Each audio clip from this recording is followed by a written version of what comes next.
What's up, guys, and welcome back to the Tim's Sports Talk. And we are here with another play-by-play today. We have the Washington Commanders hosting the Minnesota Vikings in a blackout game, which I got my black hat, wore some darker sleeves. I'll probably wear them more like this. Of course, I always wear my black jersey, as you guys know. What is up, everybody in the chat?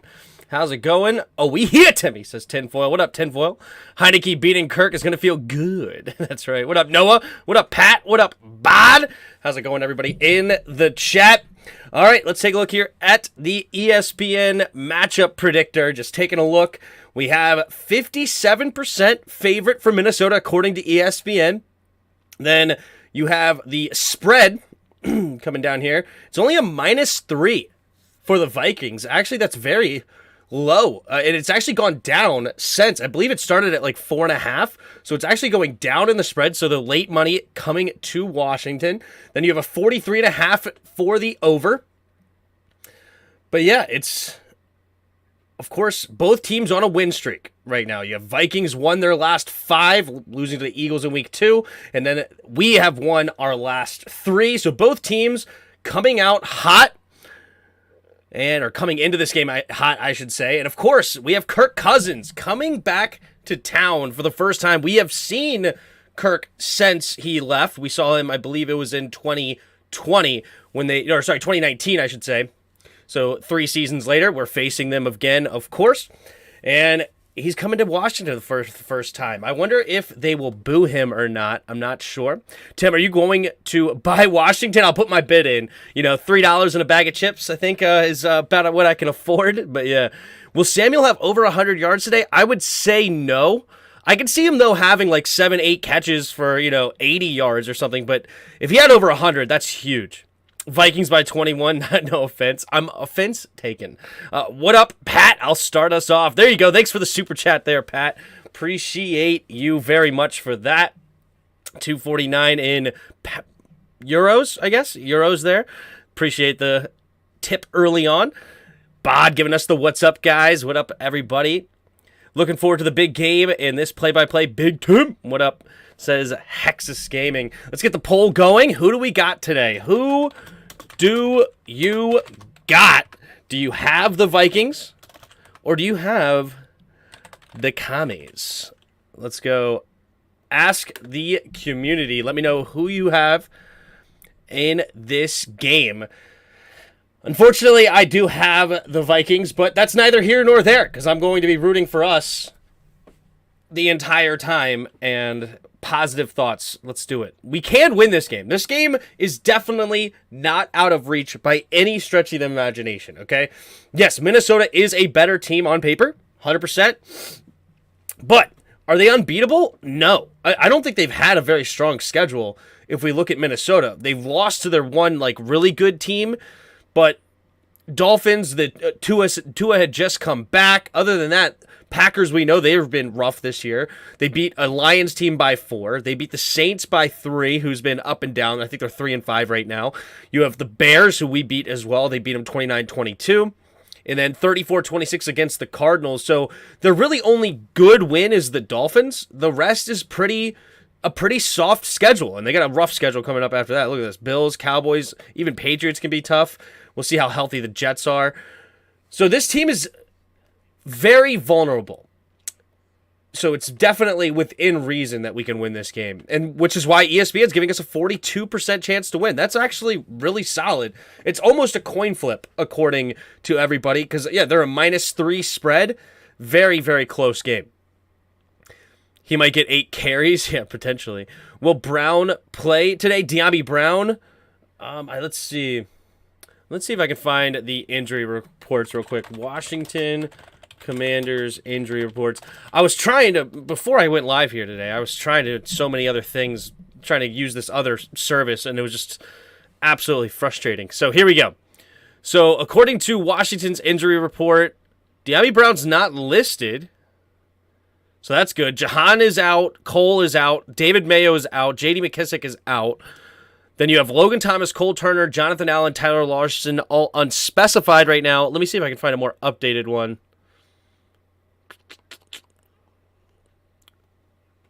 SB Nation final injury report here. Nope, that's the same thing. Is there anybody on Twitter that I should follow? Oh, well, I don't have to. I don't really use Twitter like that anyway. But, oh, well. Kevin O'Connell said Hawkinson's going to play a lot today. I believe it. I mean, he's a guy that should understand a lot of the zone schemes they're going to run on the run game. He knows how to run a post. He knows how, and I'm sure Kirk is probably just going to help him out today. Breaking out of the huddle, he goes over. All right, what am I doing? You're running this. You got your Y option. You got your post. You got your out route. I'm sure that they have ways to communicate just to him what he's going to be running. Or you could even tag it at the end. These plays in the NFL are not short little, right 44, something like that. It's going to be a lot of different wording in there. So you can just always have the Y tag on throughout, hey, Y in block, Y option, Y this, Y that, whatever other terminologies they use. So I would imagine that it's not too difficult for him to step in and really play. What up, everybody? Hey, Tim, have you ever considered the game cast with the ball on the field moving per play? I did in the beginning, and at the time, the game cast was ahead of me. And so people kind of didn't like that, where if the Gamecast was ahead, they would already get spoiled on the Gamecast or anything. And I that's why I decided to keep it on to the whatever I'm using, the box score. Jeez, if I can talk. So that's why I don't do it that way. But maybe if I can get it closer to actually live, maybe I can do that anyway. Mayo out means a heap of Bostic. Yeah, that's scary. This is basically a primetime game for Kirky, though. I don't think so. Is Chase Young coming next week? Supposedly, he's got an extra day to prepare, being a Monday night game, and he was back to practice this week. I don't know. I think he was all limited the whole week, but we'll see.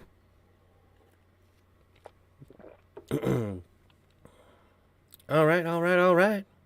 Vikings had a weak schedule other than Miami. I agreed, Samantha. Agreed. All right, well, we got kickoff here in about 20-ish minutes. Let me see here. Can I find...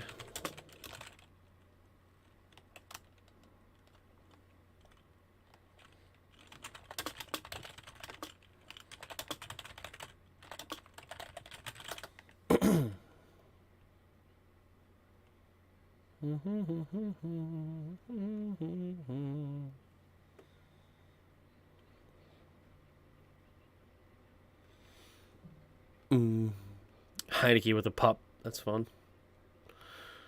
All right, yeah, so here's the list of inactives for Week 9. And it is posted 1 hour ago by Washington Commanders. We'll pull this up. So we got Jahan Dotson, J.D. McKissick, David Mayo, Cole Holcomb, Shaka Toney, Chris Paul, and Cole Turner. So Cole Turner's not playing today. So not listed is a guys like De'Ami Brown. You got Logan Thomas playing today. So I don't know if there was anybody else on the report that I can think of off the top of my head. But overall, that's good news for us. And then declared the following players inactive is Minnesota. Says their outside linebacker, Villain, Whitley, outside linebacker, guard Chris Reed, tackle Veridian Lowe, wide receiver Jalen Naylor, DL Azazi Otomoa, sure. And then defensive tackle Dalvin Tomlinson, which is definitely good for us in the run game because Dalvin Tomlinson's a pretty good run-stuffing interior defensive lineman. Hopefully my mic sounds okay. If you guys can let me know that it sounds good quality, I can turn it up or down and depending on what you guys say. Bowl eligibility, yes, congratulations to the Jayhawks. They actually had a good season for once in a long time. What up, Martin? Yo, Tim, I think we have a good chance to win.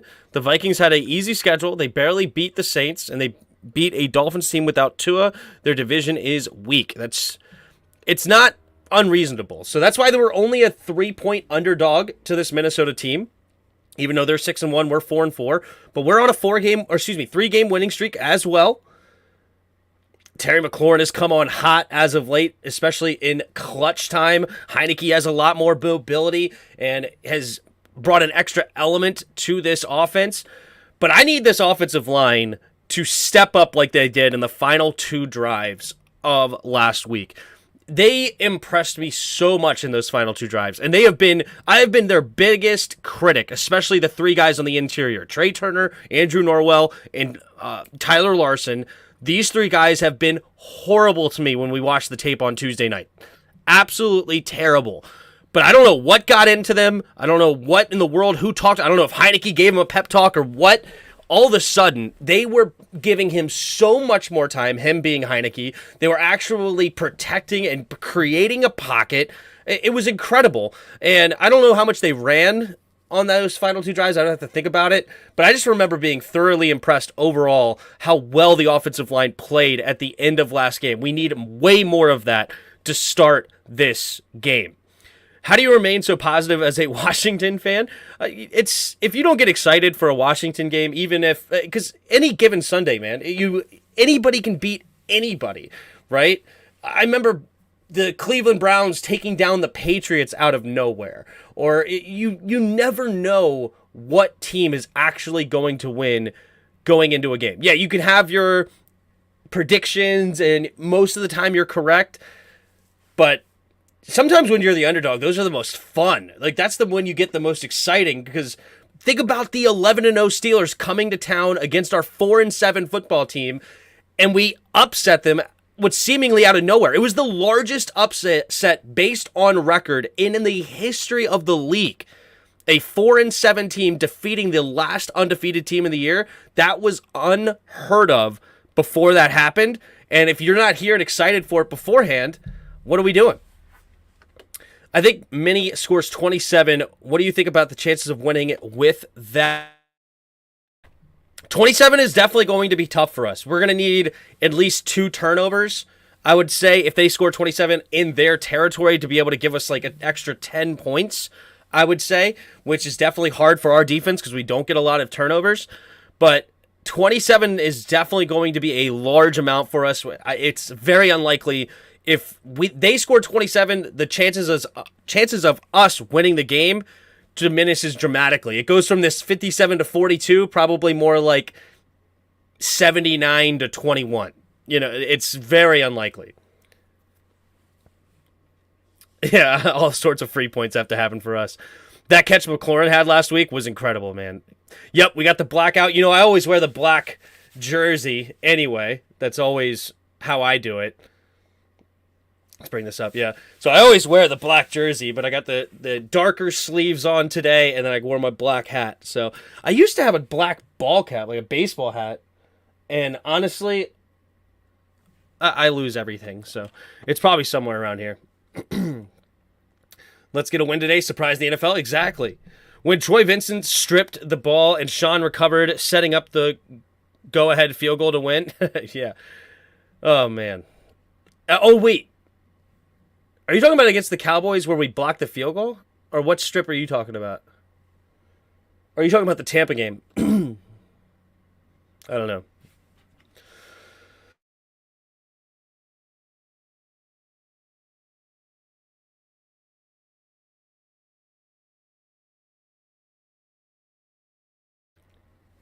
Terry about to own Pat P. That's what I want to see. What's the weather out there? I think the weather is okay. I think it's actually perfect football weather, if I remember correctly. Let's see what my app says. I'm only about 10, 15 minutes from the stadium here. And yeah, we got 76 with mostly cloudy, but not a lot of rain. Only it says 0 inches of precipitation expected. So overall, it's just really great day to play some football.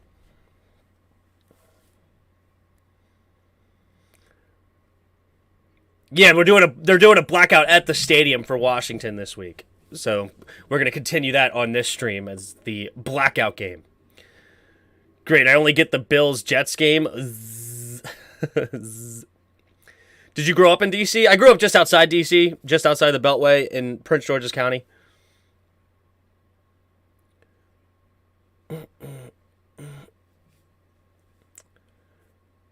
Do you think there's a chance we change the team name if Snyder sells the team? Only if Elon Musk buys it. He's the only one crazy enough to actually pull the trigger.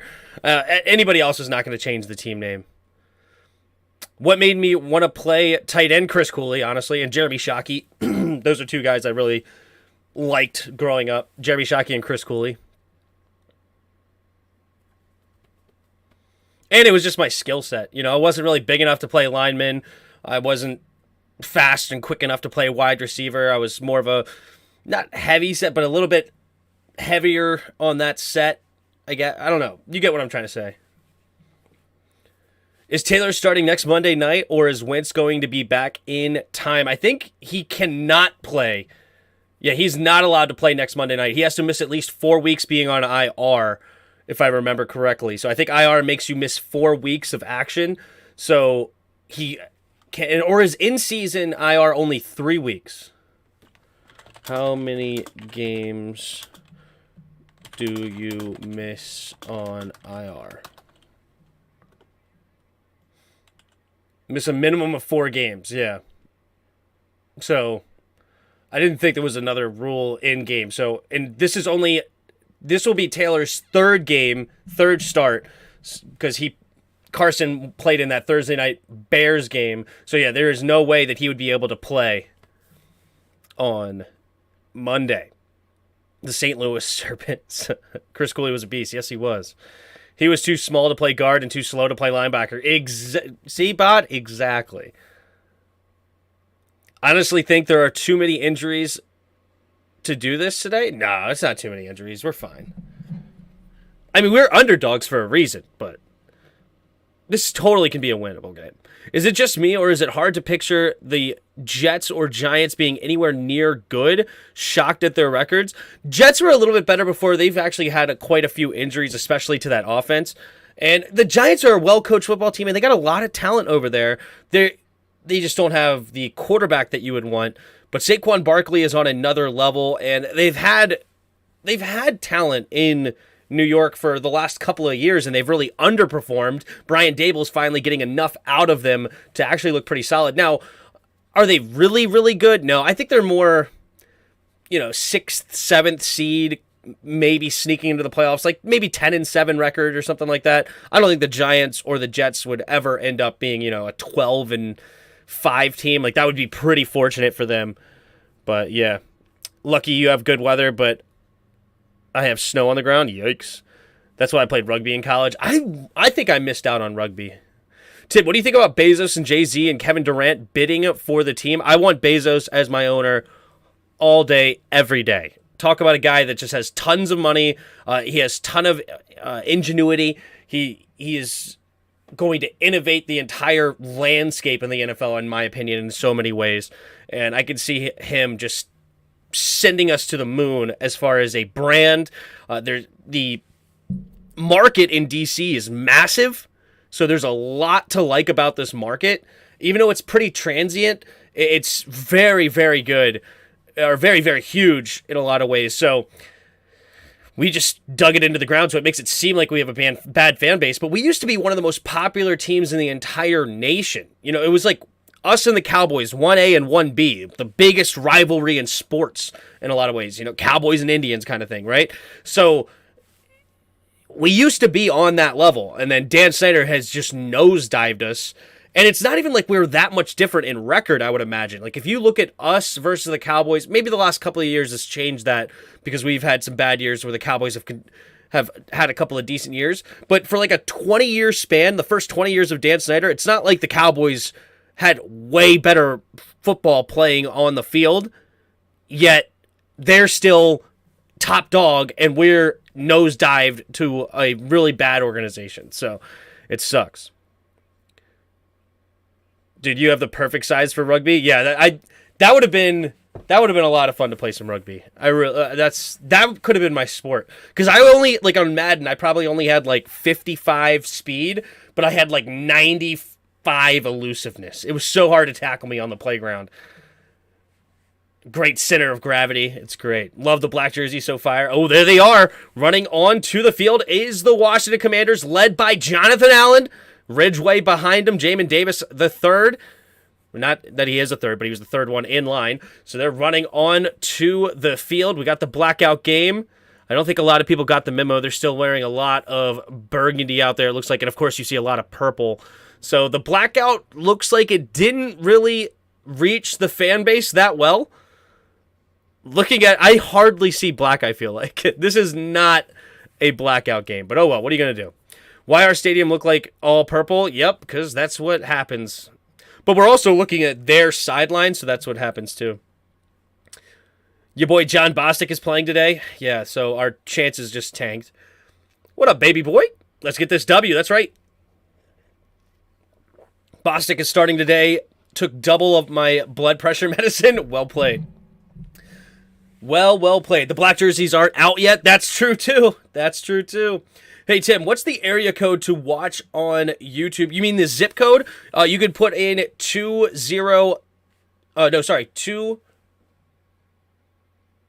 I don't want to give you a bad one. 20715 will work if you put that, or 20747 will also work. So one of those, 20747 or 20715, one of those will get you there. Key to the game is guarding Jefferson. Don't feel good about it. Yeah, that is how the Eagles slowed down the Vikings. Jefferson did not have a very good day at all against them. Darius Slay got 2 interceptions over there. We definitely cannot leave him one-on-one with Kendall Fuller. That is a disaster waiting to happen. Now I got Tim Zip. That's one step closer there for you, pig. One step closer. But I gave you 2 zip codes. Which one is mine? Ooh.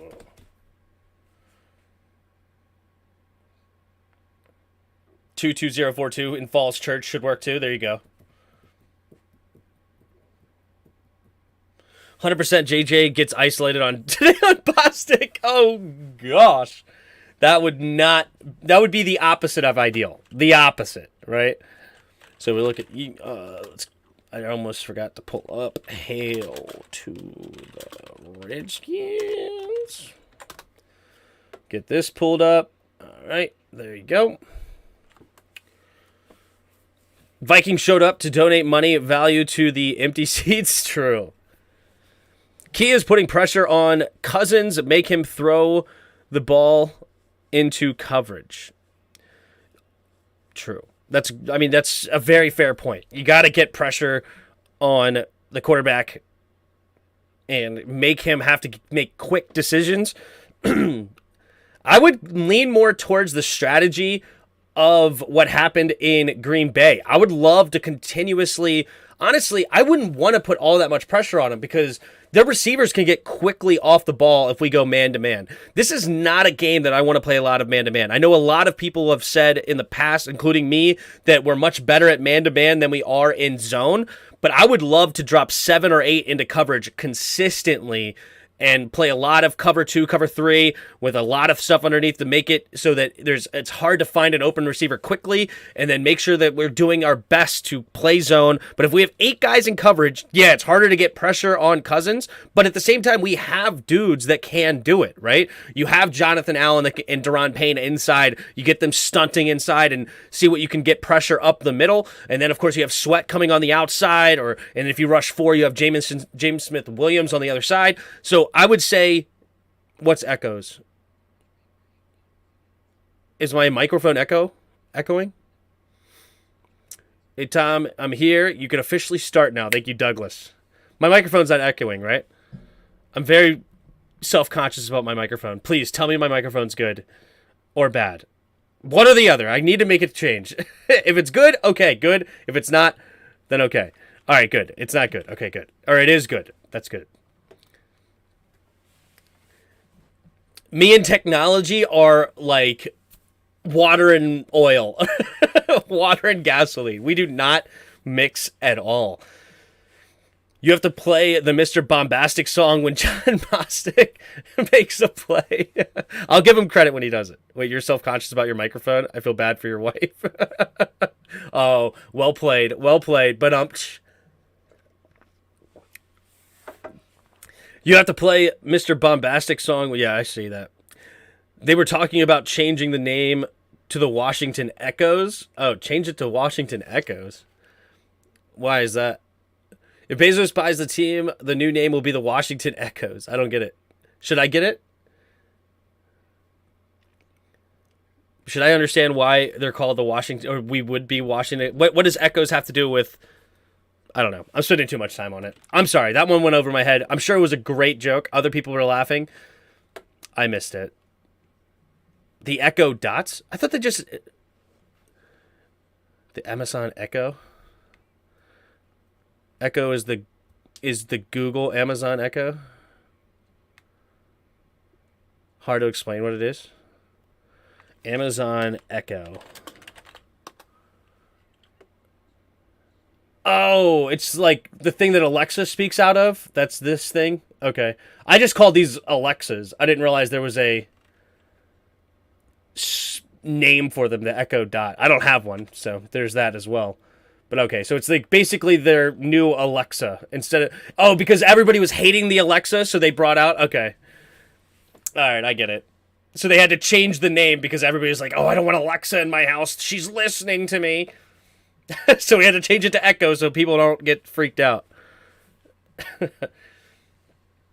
Trump would not change the name back to Redskins. I don't believe it.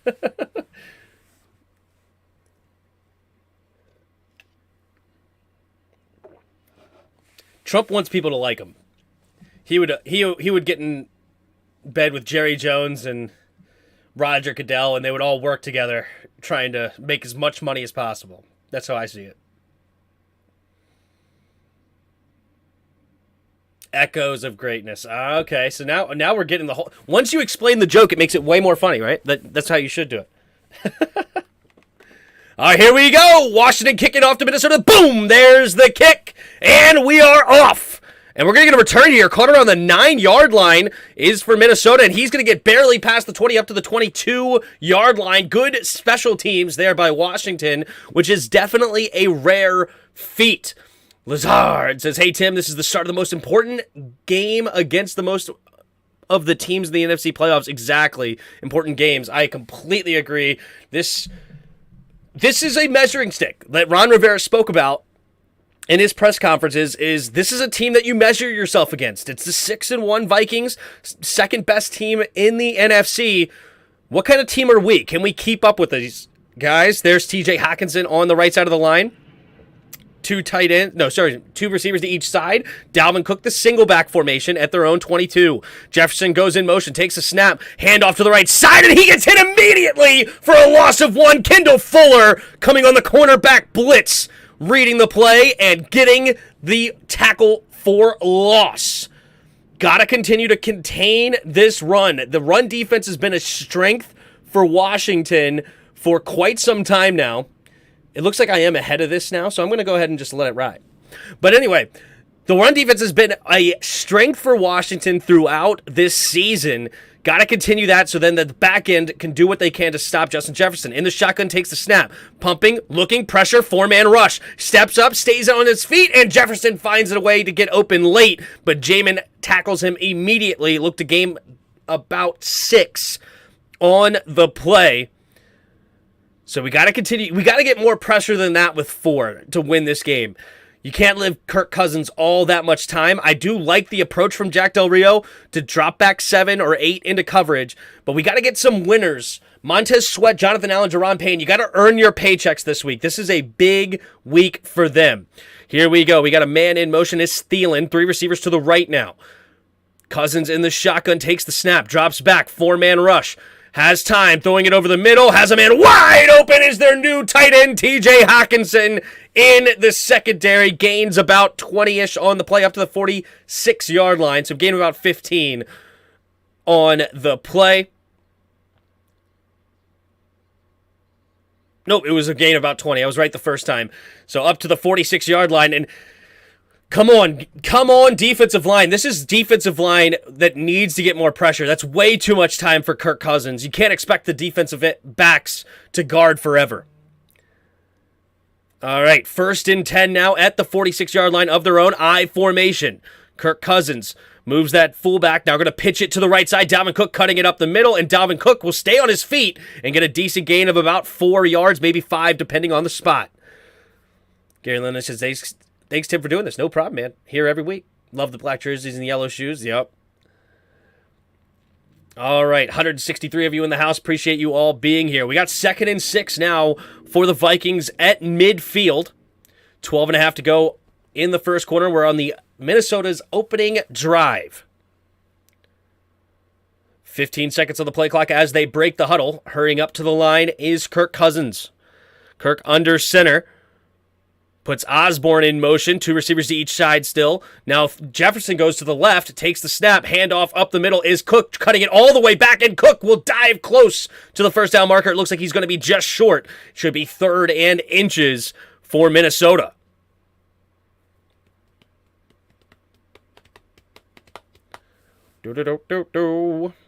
So 3rd and 1. Can Washington get a stop here? Or will Minnesota go for a play-action deep shot here, knowing they're probably going to go for it on 4th down in this situation? Got to be careful if you're Washington. The full playbook is open here for Minnesota.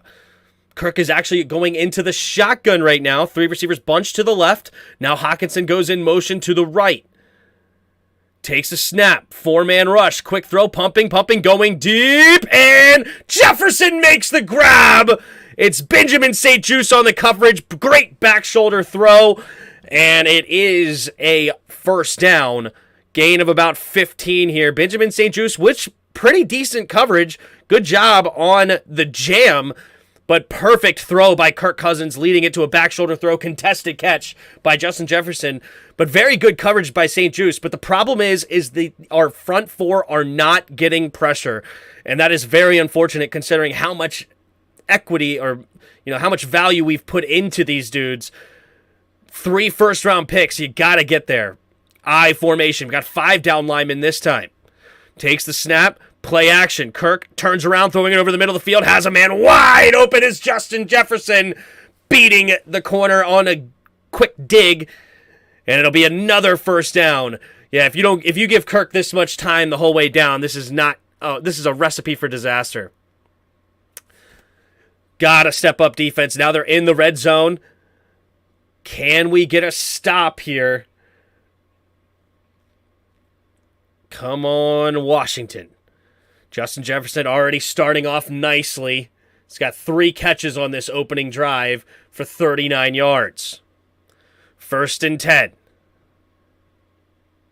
Single back formation. Thielen goes in motion from left to right. Takes a snap. Handoff up the middle here. And Dalvin Cook will get a gain of about 3 up to the 9-yard line.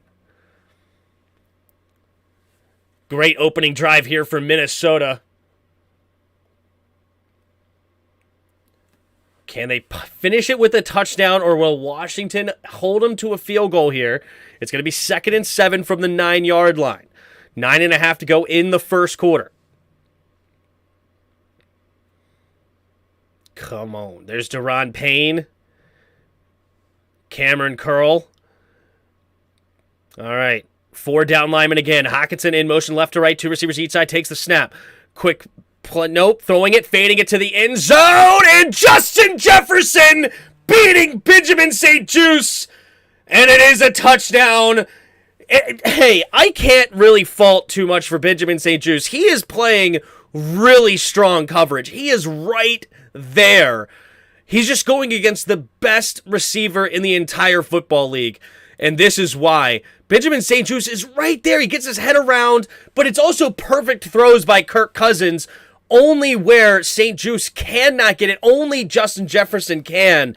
And it is a touchdown for the Minnesota Vikings. The front 4 have got to do more to get pressure. If you give Kirk Cousins and Justin Jefferson time like that, he's going to make the right throws. There's the extra point. It's up and good. And it's 7-0 early on. Minnesota, Justin Jefferson. I mean, you couldn't ask for a better start for Justin Jefferson, right? 4 catches, 48 yards, and a touchdown on the opening drive.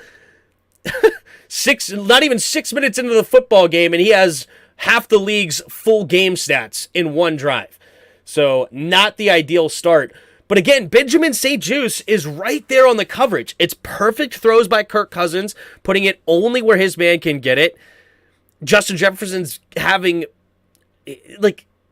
And Justin Jefferson just doesn't drop very much. The contested catches are phenomenal, right? So it's, ugh.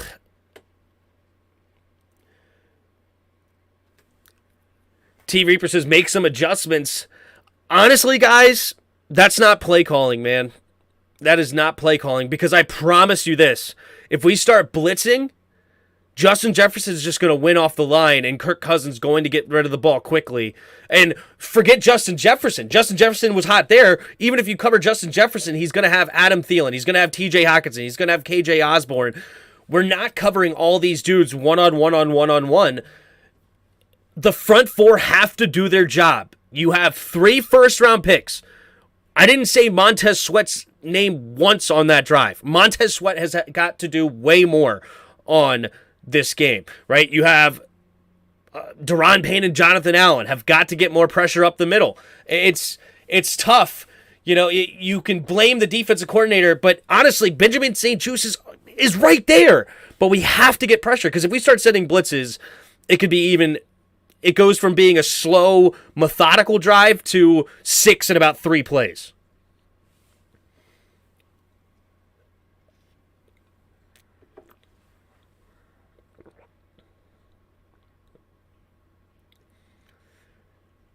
Need to put pressure on Cousins. I agree. It is the defensive coordinator. They swear that's front four is so good, but they aren't. Well, our secondary's not that good either. Like, we're going against a really good offense here. A really good offense. Like, if you thought we were going to get a shutout today, that was never going to happen. But Jack Del Rio's doing exactly what I would have done. Rush 4, have to get the pressure with 4, put 8 guys into coverage, 7 guys if you rush 4, play some zone and try to do your best covering the guys as much time to give that front 4 enough time to get home. But Kirk Cousins is just having all the time in the world right now, so we may have to switch it to a blitz. It's just, and maybe you can get some mistakes happening from Kirk Cousins quickly, but the front 4 is not doing enough. All right, there is Heineke coming onto the field for the first time today at their own 25-yard line after the touchback. Taylor Heineke has gone 2-0 the last 2 games. It's been a roller coaster ride with Heineke, but we hit the peak at the end of each of the last 2 games. We have peak Heineke to finish these games out. Will we see the same thing? We got B-Rob starting the game today in the single back formation. There's Terry out wide to the left. 3 receivers to the left now. Heineke in the pistol, takes a snap, handoff to the left side is Robinson, and Robinson will get spun down for a gain of about 1, maybe 2, depending on the spot. Got to respond quickly or else. I mean, I'm okay with slowing this game down, giving the defense some time to rest, and we definitely don't want a 3-and-out, though. We need points. I agree we need points at the end of this drive, whether it be 7 or 3. And I would like at least 5 minutes off the clock. 2nd and 9. Heineke in the pistol. Puts Logan in motion, takes a snap. Play action. Heineke, quick throw over the left side. Has his man, Cam Sims, getting the first down. Gain of about 11 on the play. Dantzler pushing him out of bounds. And Washington will move the chains at the 37-yard line. No, 38-yard line they give him. So a gain of 12 on the play. Good quick throw by Heineke. Good quick decision. Cam Sims beating the soft coverage. All right. Heineke in the shotgun. 2 receivers each side. Takes the snap. Handoff up the middle is B-Rob. B-Rob is going to fall forward for a gain of about 4 up to the 42-yard line. Not bad. Good play on first down here. 2nd down and 6 coming up for Washington. Brian Robinson, what a story he has been, to say the least, right? I mean, good grief. 3rd-round pick, gets shot a week before the season, and here he is getting the start in Week 9. He started, of course, he came back in Week 5. Just super impressive. Heineke in the shotgun. 3 receivers to the right. Takes a snap. Heineke, pressure's coming, throwing it over the middle, and he overthrows John Bates on 3rd down. The blitz was coming in hot. Good job to get rid of the football and not take the sack at the very least, but he had a linebacker right in front of him. He had to throw it over top of him. Oh, he was actually going deeper. Never mind, the ball was tipped. Hicks got a hand on that, so he may have been looking for Terry, which would have been a dangerous throw. Terry was doubled on that one. 3rd and 6 here for Washington. Empty backfield set, 3 receivers bunched to the left, 2 out wide to the right. Gibby goes in motion now to the right side, takes the snap. Looking to him, throwing it over the middle, caught by Curtis Samuel. Curtis Samuel tries to stay on his feet, but he's only going to gain 2 yards on the play, and that will force a punt coming from Washington. Good defense there from Minnesota. Timely blitz there on 2nd down, gets a hand on the football for Heineke, and then this one, great coverage there by Kendrick. Understands exactly where he needed to be in that zone, saw that Curtis Samuel was the crosser, and 4th down. Where do you watch my games? YouTube TV. All right, there's the punt. And we're going to get a fair catch around the 16-yard line from Minnesota. Oh, we got some pushing and shoving at the end of the play. Hopefully, all right, no flags it looks like. All right, so Minnesota will start their next drive at the 16-yard line. Washington's defense has got to step up because, unfortunately, we let their number 1 player just go off right out of the gate. They don't have a running game because they don't believe in it. Scott calls spineless gun runs. Yes, yes. Got to love the 3rd down crossers. They are shallow of the 1st down marker. Yeah.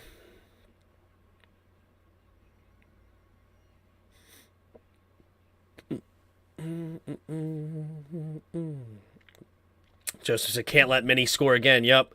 Got to try to protect here. It's going to be a long game, though. Going to be a long game. Anything could happen. Still plenty of time left for both teams. Plenty of time left. Washington's defense definitely does need to step up, though. You can't let Justin Jefferson just go for 4 catches, 48 yards and a touchdown on the opening drive. That's pretty brutal. And it looked like Benjamin St-Juste may have been man up on him throughout. And that is something I completely disagree with. If they went only a 4-man rush with man-to-man defense, now that's unacceptable. Like, that's the worst of both worlds.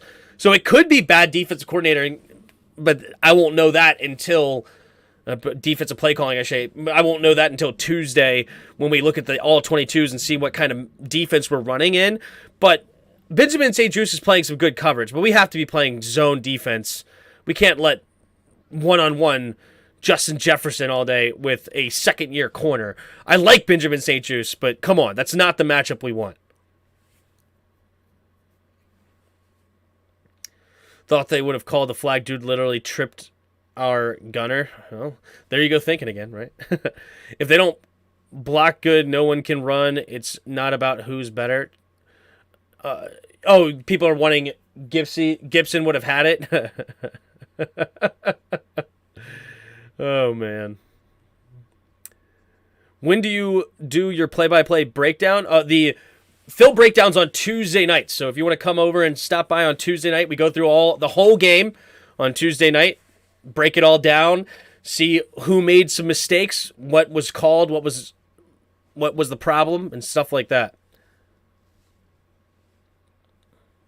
Remember, we were playing Cousins. When he throws it to Washington's defense, they must catch it. Hit that like and subscribe. Thanks, Bod. Here we go. 3 receivers bunched on the right. Osborne goes in motion to the left.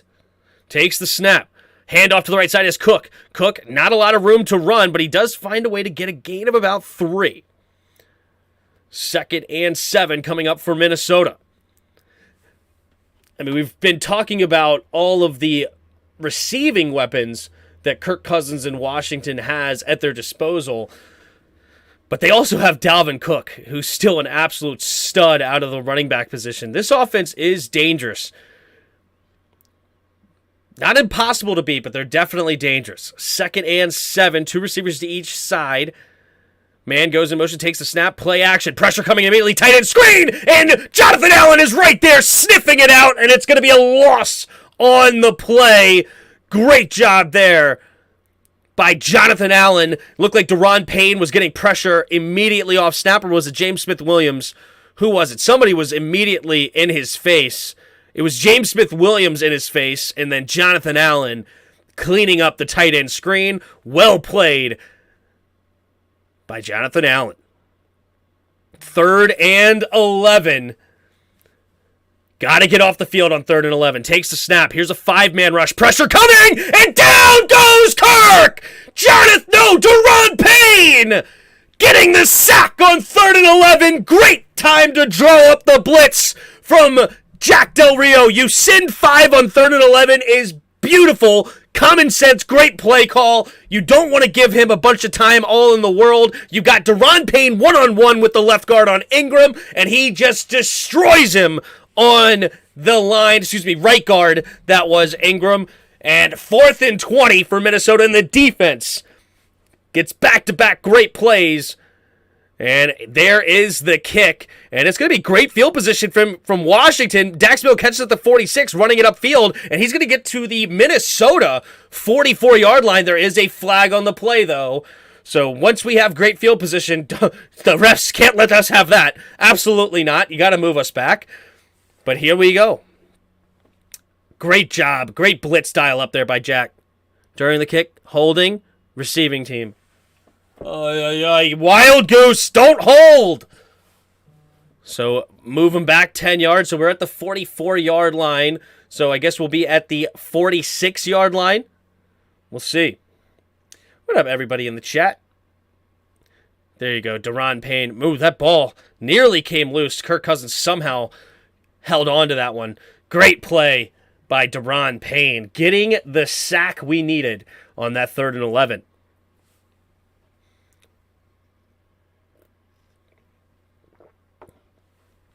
Plays on let's switch it up. Throw it deep on first play, not just no run or screenplay. We got to score, says Assad. I agree. There are so many penalties on punts. It's crazy. It seems whenever we get a good punt, right?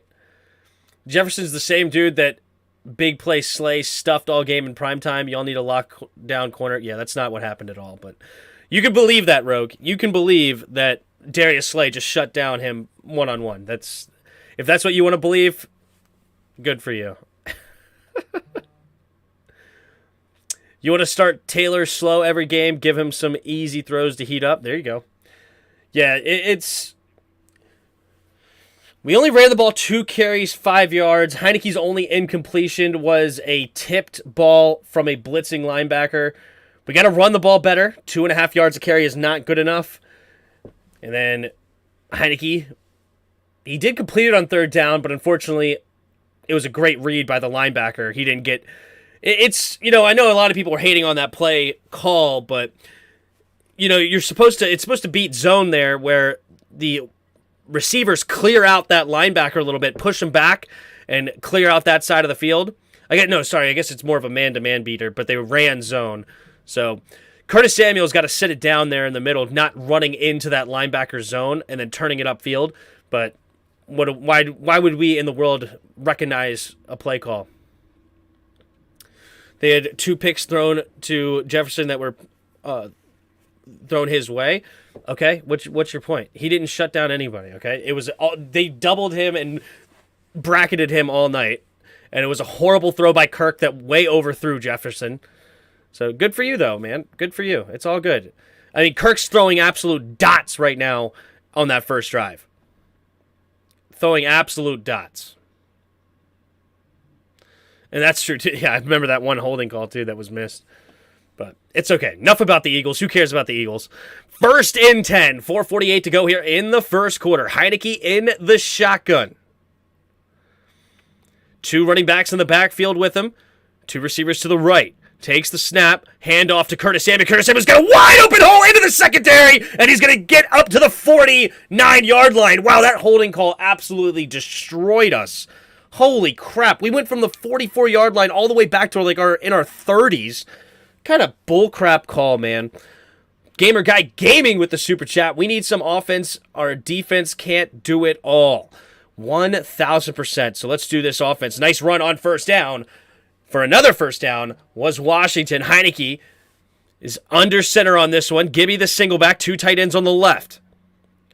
Trying to get him to jump. Doesn't work. Takes a snap. Play action. Pressure coming. Has to avoid it, and he will not. And Cornelius Lucas gets destroyed on the play. Heineke had no time. Gotta protect on those play actions. You have so much protection here. Unacceptable to get a sack.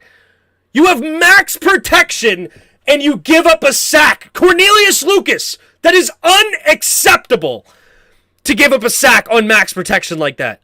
Unbelievable. Daniil Hunter is a great player, but we have at least 7 dudes in there protecting on Taylor Heineke, and you just get beat off the line immediately. Unacceptable. Second and 16. Heineke in the shotgun. Takes the snap. Play action. Drops back. Tries to avoid. Rolling to his right. Has time now. Looking, scanning. He's going to keep it and run for a gain of about 7, maybe 8, depending on the spot. Third and about 9 for Washington. Got just past the original line of scrimmage, looked like. So it should be 3rd and 9, maybe 3rd and 8 if we got a nice spot. It looks like 3rd and 9. 3 minutes to go here in the first quarter. Washington, after that sack, really put behind the sticks. Let's see if Heineke can make a big throw here. It's got to be looking at Terry McLaurin, I would imagine. Terry on the left side of the defense with 2 other receivers. Takes the snap, drops back, pump fake, and Heineke's going to keep it. What in the world was that? A quarterback keeper on 3rd and 9. Yeah, that was not the move. And 4th and 7.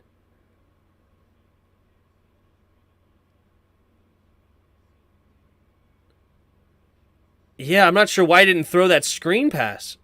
It looked like you had the blockers out there. But I guess it was just a designed QB run. Don't like it at all.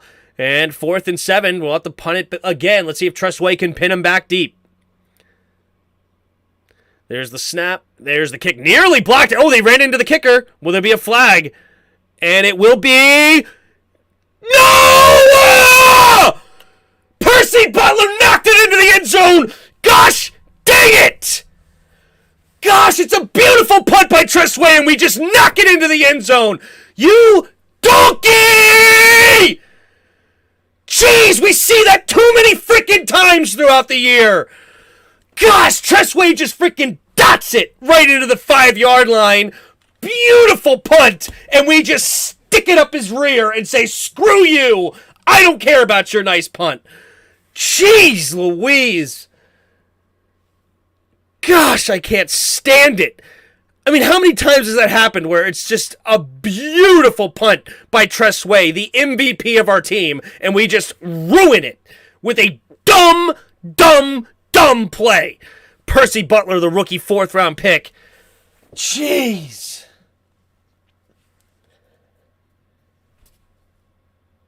Unbelievable. Unbelievable. No call for... I thought he ran into him. I thought it should have been at least roughing the kicker, but no call, I guess, because it didn't look like they gave him a spot to land. I'm pretty sure you can't just run into their landing foot, but what are you going to do?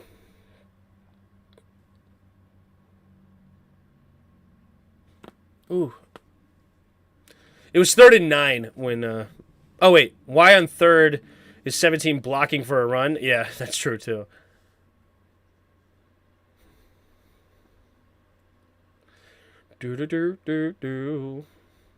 Thanks, Dominic. You can watch the game on another platform. I can't... I mean, if you think I can play the game on YouTube, I don't know what world you're living in. Any other team, they would have called roughing the kicker if it was us. Why would we run on 3rd down, at least try to throw? I don't know. I really don't. I didn't like that play at all. I mean, Heineke's not that kind of a dude. He's not running for 9 yards. I don't know.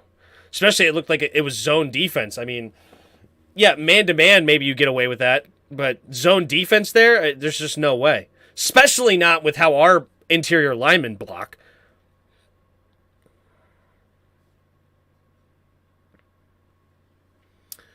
I wouldn't call that play for Michael Vick. Yeah, I mean, but if you were going to call that play, it should be Michael Vick, right?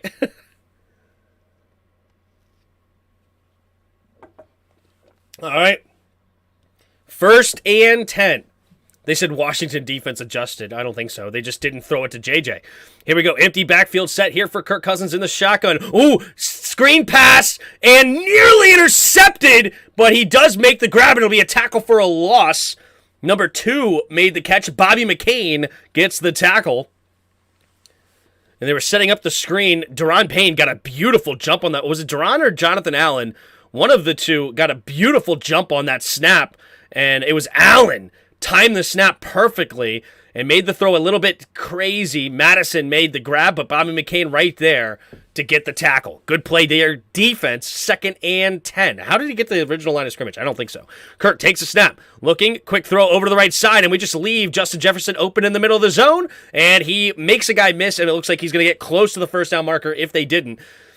Yeah, I like the zone defense, but we got to make sure we're actually covering Justin Jefferson. It was Jonathan Payne. That's right, baby. All right, 3rd and 1 here for Minnesota. Can Washington get a stop here? Because I doubt they go for 4th down here, considering where they are in their field position. 3rd and 1. Madison moves over to the right. Now he motions back in. It's a QB sneak, and Kirk is going to get it with ease on that. Gets a gain of 2, and that'll move the chains for Minnesota. Is it cold in D.C. today? It's a nice day in D.C. It's like 70s, 60s maybe? What is it? 76 in D.C., so it's a beautiful day. All right. 1st and 10 now at their own 31. Kirk under center. Kirk's going to change the play at the line here. We got off protection, or off coverage, rather. JJ looks wide open. And they're going to let the game clock go all the way down to the end of the first quarter. So, after 1, Minnesota 7, Washington 0. And it's a great start for Minnesota. Kirk Cousins right now, 8 for 8, 72 yards and a touchdown. Justin Jefferson already has 5 catches for 57 yards and a touchdown on the day. And, what are you going to do, man? What are you going to do? Terry didn't get a catch in the first quarter? Correct. Yeah, there was no target. No, sorry, we did have one target. Oh, they counted that as a target to Terry. Interesting. I guess technically it was a target to Terry, the one that got tipped at the line of scrimmage, but it really wasn't. But whatever. What are you going to do? Tim's ready, like he's dressed to go sledding. Yeah, I mean, I couldn't find my dang baseball cap that's all black, so I had to grab the only one that's black out. Tim's dressed like he's ready to go. Sorry. Kirk's family member having a good day with family business. Yep.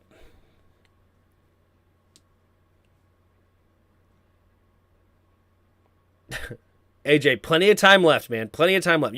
This is how you are every week. As soon as we lose the lead or the other team takes the lead, it's over. It's over. Have a little bit more of a nice even line, maybe a little bit of ups and downs, but Washington fan base like this. Whoop, whoop, we lose it. We're this. We won the game. We're going to the Super Bowl. We're losing. Tim, if they build a dome, what would you like inside? I would like a football field. What do you mean? I don't understand. Maybe it's a great question. I just really don't understand the question. What's the little picture on the bottom right? Oh, it's the football field. It's supposed to be the field, but I can't move. I don't like that I can't move the thing. And that's why I was going to use a different streaming platform, but it couldn't make it work for this. I didn't want to mess it up. I'll have to try it on one of the other ones. There's my grandmother. Take command and never give up. That's her new saying she likes to say. Jefferson hadn't caught a TD pass in 6 games. I don't think that's true. Or is that true? Is that really true? You might be right. No, really? I don't think it's true, though. No, not true. He caught one in... No, wait. Oh, wow. He didn't catch one since Green Bay. Never mind. It is true. Ignore me. All right, here we go. 1st and 10. Kirk under center takes the snap. Handoff to the left side is Madison, and Madison will get a gain of 2. Good tackles there by Washington to not let him fall forward, pushing him backwards. And it'll be 2nd and 8.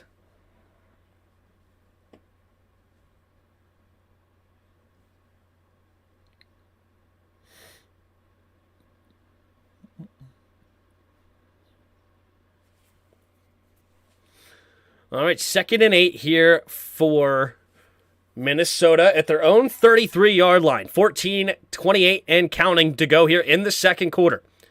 Thielen in motion. Madison, the single back, takes the snap, play action. Kirk rolling to his right, looking, throwing it underneath, and nice hit! John Bostic coming up and making the tackle for only a gain of 1. Good job, John Bostic. Looking a little quicker there. Look at that.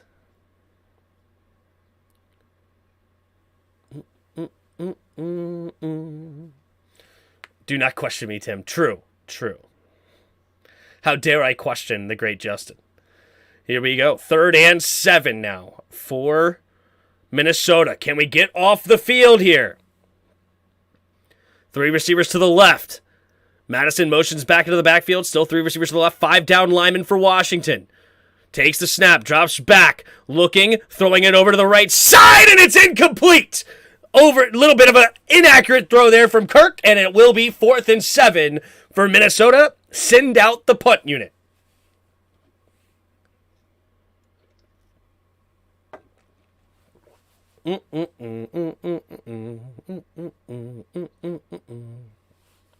Dude had a sign. That sign said his kid was born 2 days ago, and yet he's a Washington game. Decides to go take care of your newborn. 4th and 7. There's the punt. And it will be nice punt all the way back to the 10-yard line. Going to his right, makes a guy miss, and he'll fall forward up to about the 21, maybe 22-yard line for Washington. So it's 13-20 to go in the second quarter. Washington down by 7. 7-0. Can Washington get anything going?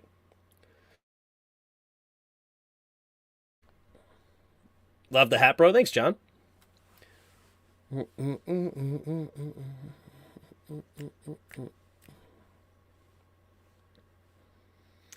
Most aggressive mill and return thus far, right? Okay, now let's get Gibson and McLaurin involved. What do you know? What do you think? What do you think, huh? We haven't gotten Gibby a carry yet, which is very interesting. The only argument I can really see for that is that they want to keep Gibby fresh so that when he does come in, he is now going against a more tired defense. But if they think that Gibby should just not be touching the field at all, I think that's kind of crazy. How close is Chase to returning? It seemed like he was about to start this week. He may be back next week, but no promises. Attic says we need a stop here. I'm with you, man. I would love to get a stop. Well, you've got, 2 first downs, not many plays yet. Get folks the ball. True, we haven't gotten very many plays. We see here we've only had, 4 pass, 5 runs, so we only have 9 plays. I can do math. 9 plays. Keeping them fresh for the Super Bowl. Did the Colts fire their OC? That's a good question. I'm not sure. I haven't followed the Colts like that. TCT says yes. Man, I can't wait to see Chase blast someone in the backfield. That'll be fun. They did. All right. What is up, everybody in the chat? We got a game, though. All right. Defense is held up pretty decent, all things considered. Minnesota did have a great opening drive. Justin Jefferson was making some great catches. Minnesota's gone away from trying to get him the football, though. Maybe we've taken him away. I don't know. But they have not really gone. They had, since the first drive, they've only gone to Justin Jefferson one time since. But here we go.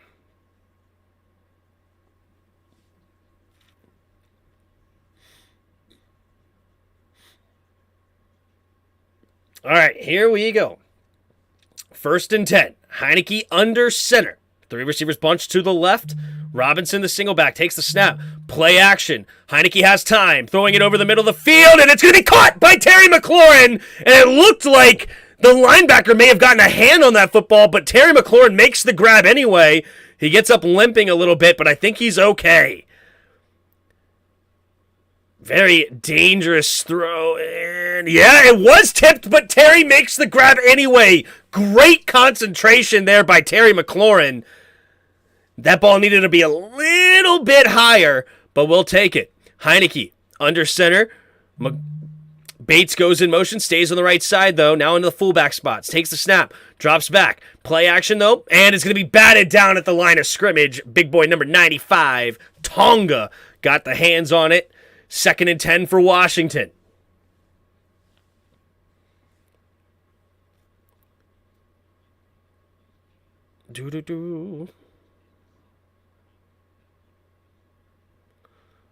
Not sure if there was anybody open on that pass or not, because it was immediately batted down at the line. 2nd and 10 for Washington. Heineke in the shotgun. Gibby is on the field. Curtis Samuel goes in motion over to the right side now. It's 2 receivers to each side. Takes the snap. Handoff to the left side is Gibson. Gibson tries to go up the middle, and he's only going to get a gain of 2. And Minnesota was all over that. So it's going to be 3rd and 8 now.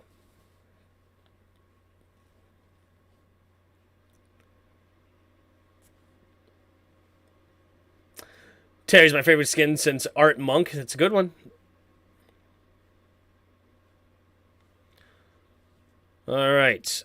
3rd and 8. 3rd and 8. Heineke in the shotgun. Bunch formation takes a snap. 4-man rush. And Heineke trying to escape but cannot do it. The pressure gets there and down goes Heineke with another sack on the day. And that'll bring up 4th and 16 for Washington. And here comes the punting unit again. See if he missed anybody open. It was only a 4-man rush. There's not much there. Nope.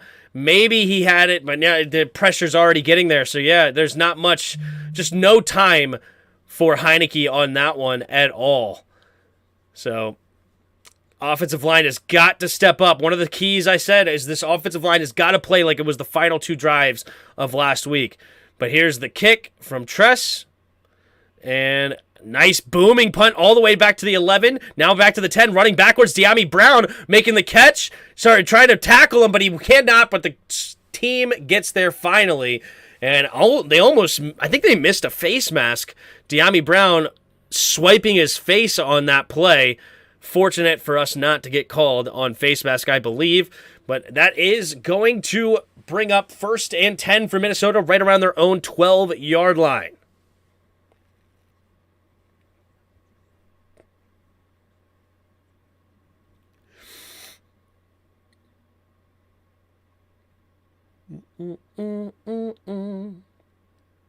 Commies have 0 weapons, like talked all preseason. We have weapons, we just don't have time to get it to them. The offensive line has not played well at all. I mean, we had a max protection play-action play, and we gave up a sack like within 2 seconds. That's unacceptable. That's not a weapons problem. That's an offensive line problem, and it was the backup tackle, Cornelius Lucas, that gave it up.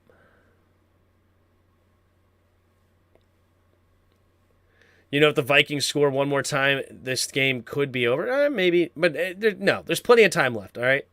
Plenty of time left. Gotta get points on the board eventually, but there's plenty of time left. Can't move the ball. That happens every week. It's a problem. True. And that's the other thing, too. It's the roller coaster of Taylor Heineke's offenses, right? We've had moments every week where we get stifled a bit, but then all of a sudden Heineke comes out of nowhere.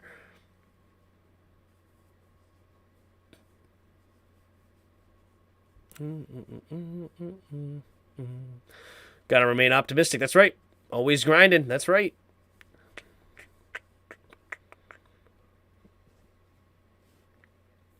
It's not that they're bringing pressure. Our offensive line just giving up 4-man rushes. We had 7 men in protection, and yet we gave up a sack when they only rushed 4.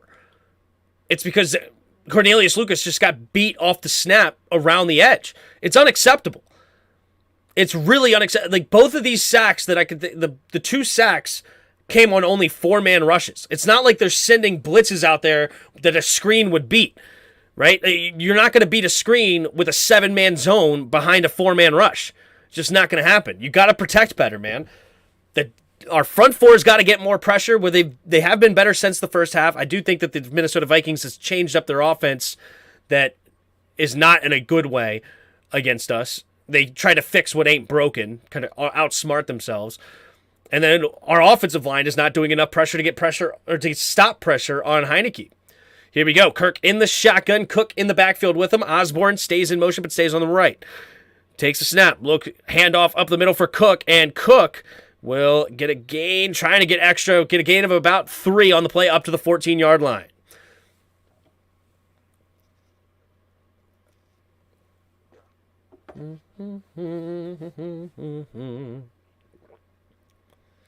Second and...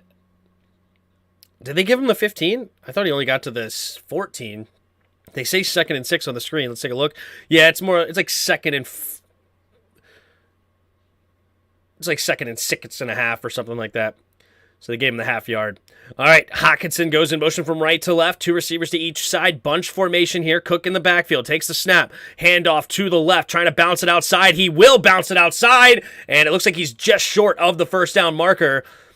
Dalvin Cook not reaching for that first down. So it should be 3rd and 1 here. They gave him the first down? No way. That ball was behind him. He was holding the ball in his back hand. Oh, they gave him the first down. Trash call. 3 receivers to the right. Empty backfield set. Now Cook motions backs into the backfield. Still 3 receivers bunched to the right. 1st and 10. 4 down linemen for Washington. Takes the snap. Play action. Kirk stepping up. Has time. Throw it over the middle of the field. Wide open is Adam Thielen. And it will be a first down. Gain of about 20 on the play. They're going to give him 22 on the play. Jeez. Was that cover 4 defense again? Oh, why did we go back to the cover 4? All right, up to the 44-yard line is Minnesota. What up, Outlaw? How's it going? 1st and 10. Puts a man in motion, takes the snap. Handoff to the left side, cutting it up the middle, and Dalvin Cook will fall forward for a gain of about 3. So up to the 47-yard line. 2nd and 7 coming up for Minnesota. 8:55 to go here in the second quarter. Minnesota driving now, already up by 7. Can the Washington's defense continue to hold strong here? They gave up a touchdown on the opening drive, but they've done it well since. Kirk Cousins in the shotgun. 2 receivers to each side. Playing way off coverage right now. Takes the snap. Kirk looking, pumping, now throwing it over the middle of the field, and Adam Thielen drops it! Kendall Fuller on the coverage. Not sure if he got a hand in there or not. But either way, the ball hits the ground. Incomplete pass, 3rd and 7. Let's take a look. Does he get a hand in there? A little bit, yeah. It looks like great coverage there by Kendall Fuller. Could have been a PI. Got a little hands on the hip there, but I guess he didn't turn him yet. He was touching him, but he didn't turn him. I think that's the big big change there. 3rd and 7. Jefferson goes in motion. 3 receivers to the right now. Kirk takes the snap, drops back, blitz coming. Kirk gets batted down at the line of scrimmage. Jamin Davis and Deron Payne get there. Both of them got hands on it. 4th and 7, send out the punting unit. Well done. Well done. They sent the blitz at the perfect time. Again, I love these 3rd down blitzes right now. They're working. And Deron Payne, first Jamin Davis got a hand on it, then Deron Payne. I wish he was able to get an interception there. I wish he was thinking pick instead of just knockdown. But all right, 4th and 7 here. Punter coming into the game. Dax Milne backed up inside their own 10-yard line. Here's the punt by Wright. And it will be fair caught at the 11-yard line. Good job by Daxmill not letting him bounce into the 10. Fair catching it at the 11. So that is where Heineke and the offense will start their next drive.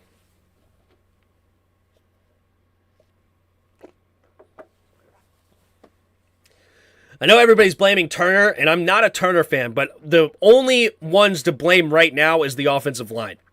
The offensive line is being horrible. I mean, Scott Turner's calling max protect on a 4-man rush, and we still give up a sack. That's not play calling, right?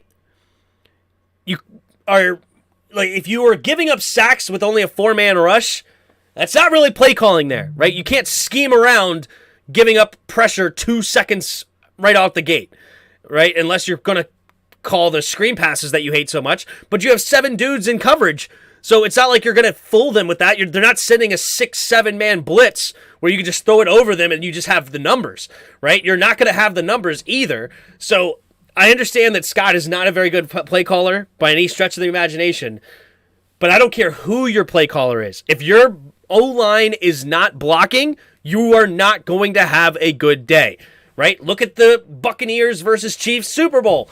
They have the best quarterback in the entire league, best play caller in the entire league, right? Andy Reid, Pat Mahomes combo, and yet they only ended up with 9 points and couldn't do anything on offense because their offensive line wasn't blocking because they were all hurt. You have to get more protection up front. You have to. Yup.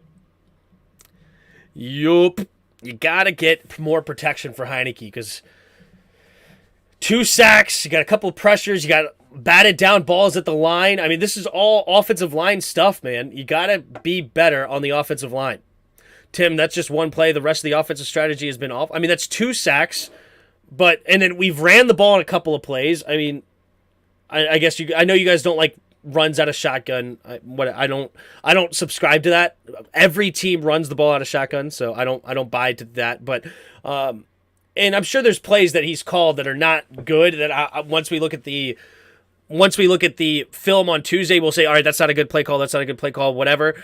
But what I'm seeing is our main problem is that our offensive line is not blocking for our run game, and they're not blocking for our pass game. They have to be better.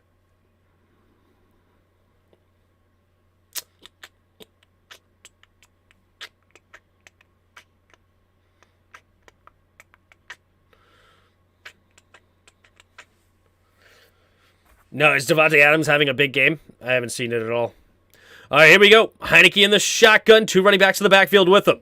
Takes a snap. Handoff up the middle for Robinson. Robinson slips a tackle, and there you go. Better blocking on that one, and we get a 5-yard run for Brian Robinson. There you go. Not a bad play on first down at all.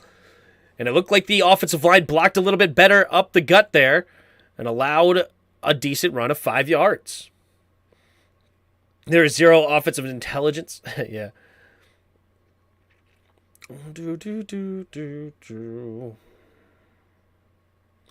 Second and 5.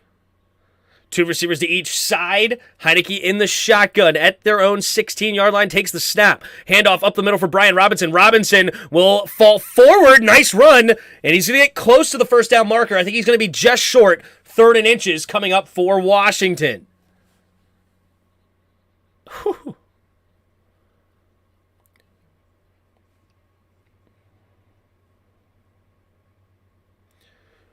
All right.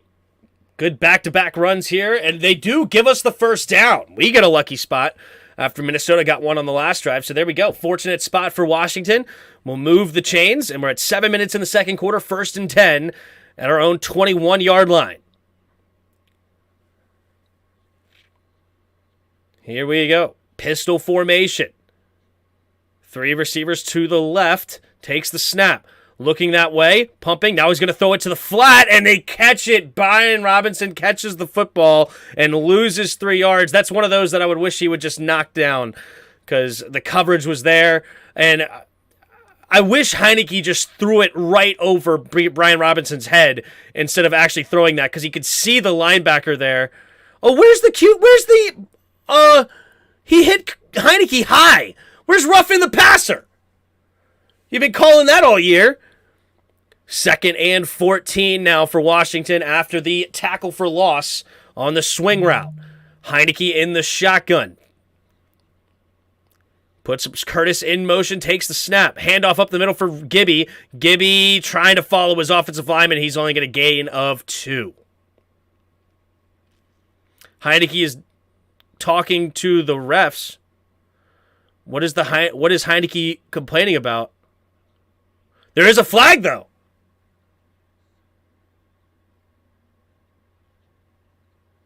Oh, this might be a low block. Heineke asking for it, and he may actually get this. Personal foul. Low block. Offense. Defense. Okay. Dude, the refs really want to call a flag on Washington. Did we see that? Dantzler, yep, just diving into the legs of everybody. That's against the rules. You can't just submarine them into the offensive lineman, try to take their legs out on Trey Turner there. And Washington gets a 15-yard penalty our way. It's not about Scott being a good play caller or a bad play caller, but I don't care who your play caller is if your offensive line ain't blocking. That's my point. Here we go. Takes a snap. Handoff to the left side. Gibby running up the middle, and Gibby will get a gain of 4 on the play. Ref self-report saying that it was on the offense first. 2nd and 6. 5.5 to go here in the second quarter. What do we got here for Washington? 3 receivers to the right. Heineke in the shotgun. Takes the snap. Handoff up the middle again, and he's going to fall forward for a gain of about 3, setting up 3rd and manageable here. So it should be 3rd and 3, maybe 3rd and 2, depending on the spot. It looks like 3rd and 3.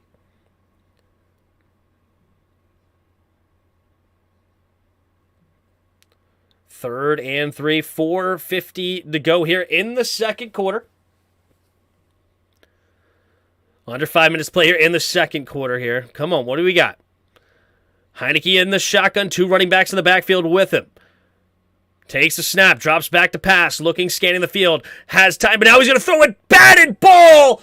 Oh, the pressure came up just right at the end. Lindo giving and just enough. Come on, offensive line. Jeez, this offensive line is playing horribly. Lindo, you got to play better than that, man. Got to play better than that. I mean, he wasn't holding on to the ball that long. Jeez, our offensive line is playing like dog water. This is horrible. Tressway coming in to punt again. Takes the snap, and there's the kick. And let's see what it will end up being. And it will be a beauty. And it's downed at the 6, maybe the 5. Tress the GOAT way with a beautiful dot of a punt. Well done. Tim really needs to say what yard line they're on. He knows we're not watching. Oh, sorry. Did I not say the yard line? I try to do my best. I try to say the yard line overall, but I'll do my best or do better to say it every time. Apologies.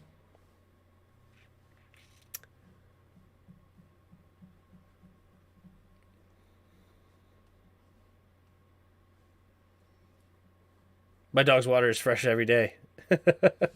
True. True.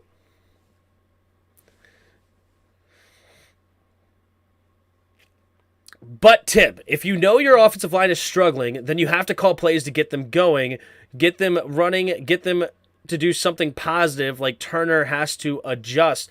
Well, you don't want this offensive line moving. You do not want Trey Turner, you do not want Andrew Norwell, and you do not want Tyler Larson on the move because you think they're bad on the interior. Oh my gosh, these guys are slower than molasses. They can't block an open space to save their lives. If that's not what you meant, that's fine. And if you're just talking about running up the middle, but I don't know what, I mean, he's tried a little bit of everything, right? Except, I guess, but the screens, as I said, screens won't even help the situation because they're only rushing 4 a majority of the time. Screens are meant to beat a 6, 7, man blitz where everybody's coming at the quarterback and you're able to get the ball quickly over their head and kind of get them going, right? So it's tough to be a play caller. Like, I don't care who you are, your offense is going to struggle if your offensive line can't block 7 guys against 4. I don't care who you are. You are going to struggle, right? But even when you're 5-on-4, if you're not getting any time, it's tough. I mean, we're trying to run out of the shotgun to beat the rush. I don't know, man. It's tough. Tough.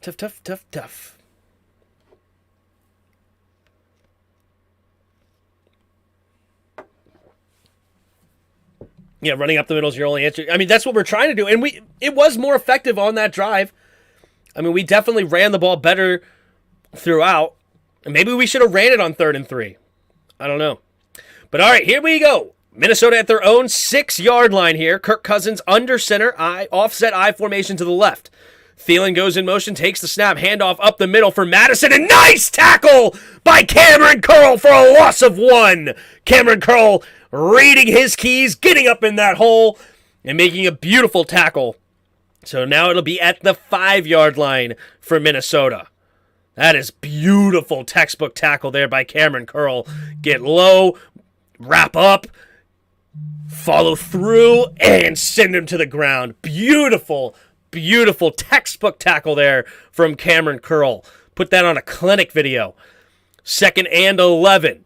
3 receivers to the right. Empty backfield set here for Minnesota. Here we go. Benjamin St. Juste is on Justin Jefferson in the slot.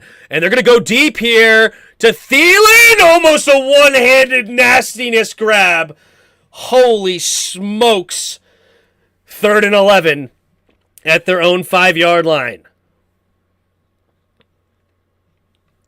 Whew. Good pressure there by Jonathan Allen. And good coverage there. Who is that? Number 30. Who's number 36? Danny Johnson? Good coverage there by Danny Johnson. He is running with Thielen, stride for stride. Big down here for Washington. Got to get off the field. 3rd and 11. Takes the snap. 4-man rush. Has time. Throwing it underneath. Caught by Hockenson. And Hockenson will not get to the first down marker up to the 13. And that will be a nice tackle there for Washington. And force another punt with 3:20 to go here in the second quarter.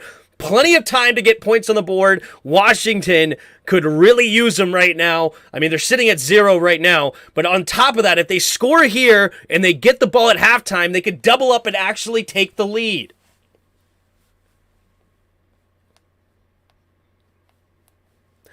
I don't like the coaches either. You know I don't like the coaches, Roger. I'm not a fan of the coaches. You got to put the blame on the right people. Takes a snap. Takes the punt is Milne, and Milne's going to get a decent return here up to the 37-yard line. So 2:44 left in the second quarter with 3 timeouts and the 2-minute warning. Washington has plenty of time to get points on the board. They just got to do something with the football. Heineke right now is 4 for 7, 28 yards, 2 sacks for minus 14. So we only have 14 passing yards on the day through our passing game. We have 11 carries for 51 yards. Continue to pound the rock a little bit, baby. Continue to pound the rock. Did I see a challenge flag on the field? Oh, no. That was a commercial. Okay. That makes way more sense. I'm like, what are they challenging here? Here we go. 1st and 10 for Washington at their own 37-yard line. 2:44 to go in the second quarter. Come on, Washington. Heineke in the shotgun. 3 receivers to the right. Heineke takes a snap. Quick throw over to the right side and caught by Terry McLaurin quickly. And McLaurin will get a nice gain of about 8, maybe 9, depending on the spot. 2nd and 1 coming up for Washington. Come on, got to hurry up to the line. All right, well, Heineke's going to huddle. They got plenty of time, though. Still 2 minutes and 28 seconds and counting. We got to want to run at least one more play here if you are Washington. They only give them 8 yards on the play, it looks like. 2:15 to go. They get lined up at their own 45.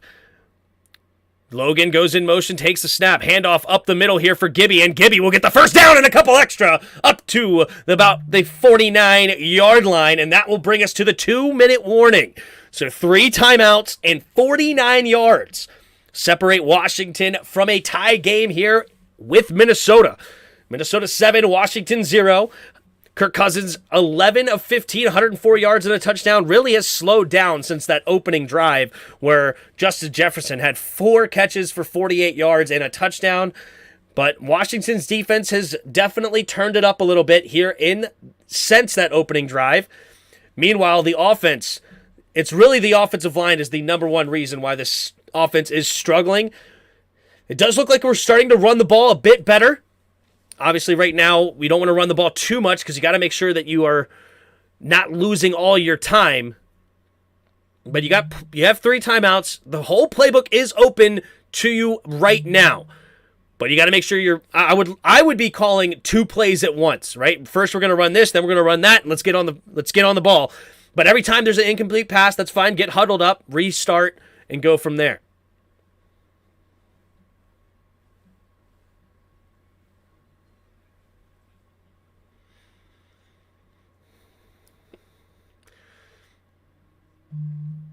All right, not that we're going to ban anybody. We're not banning anybody.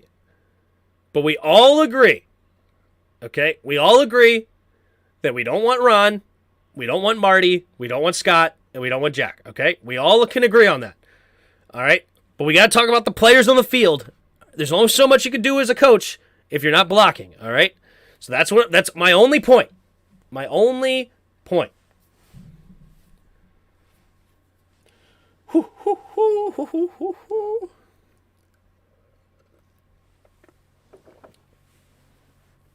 No, I stand Martin Mayhew. Yep.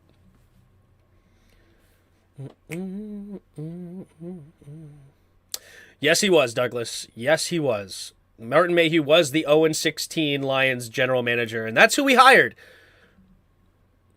Well done.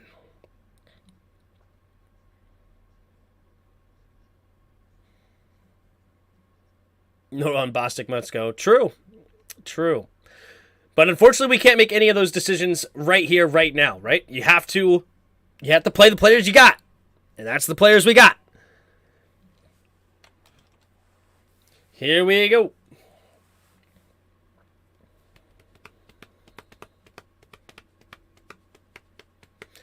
All right, here we go. Heineke in the shotgun.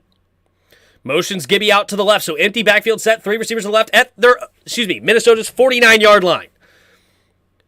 Heineke takes the snap, 4-man rush. Pumping, pressure coming, has to escape it. Now throwing off his back foot and just getting rid of the football. Cam Sims was in the area, and they're just not giving Heineke a clean pocket whatsoever.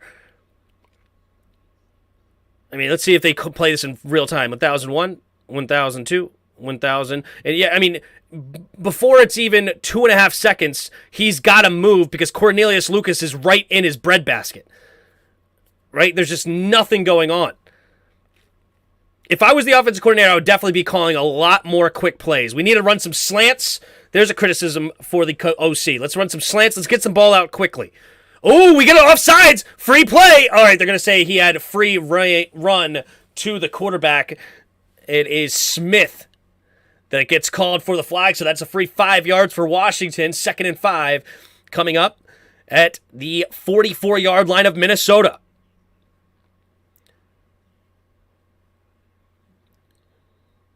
Let's see, can we get the ball out of Heineke's hands quickly? That could be tough, though, when you have a 7-man backfield, right? 7-man coverage. It's hard to get rid of the football quickly because they got the lanes covered up. Takes a snap, handoff up the middle for Gibby, and Gibby running forward, trying to spin off, and he'll get a gain of about 3.5 or so up to the 40-yard line.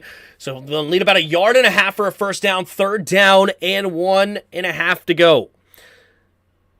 Minute 38 to go in the second quarter and counting. Hurrying up to the line, Heineke in the shotgun. Takes the snap, Gibby up the middle again, and Gibby will fall forward for a gain of 2, move the chains up to the 38-yard line. Minute and 25 in counting. Still have 3 timeouts. Got to hurry up to the line. No huddle coming for Heinicke. All right, got to hurry up. Hurry. Heinicke in the shotgun, 2 receivers to each side. Takes the snap. Heinicke drops back, steps up, throwing it to the right side. Had a man open, but misses him a little bit too much to the right. Logan Thomas, though, he may have been slow to get out of his break. He has not been the same guy since his ACL injury last year. Let's take a look here. He comes out of the break a little bit too much nonchalant. Heinicke upset about it, but Logan Thomas needs to get moving, man. I think that was a little bit too nonchalant. Yet, granted, Heinicke needs to throw it a little bit more inside, too. I think both guys may be a little bit off. But Logan Thomas, since the injury, has not impressed me very much. Heinicke in the shotgun, now on 2nd and 10. Takes the snap, drops back. Looking, scanning the field. This time has plenty of time. Throwing it, finding a man open for a first down. Gains 12. Terry McLaurin. Great protection there by the offensive line, and Washington will use their first timeout of the half. That is what we needed. There we go, offensive line. You finally block, you finally give them time, and what do you know? It's a 12-yard pass to Terry McLaurin. Man, it's almost like I know what I'm talking about. Almost. Not quite, but almost. Here we go. Great job. Look at that. The 3 interior linemen all over those 2 guys in the middle. Zarius Smith fell. That definitely helped. But well done, the offensive line, baby. 1st and 10. 57 seconds to go here in the second quarter.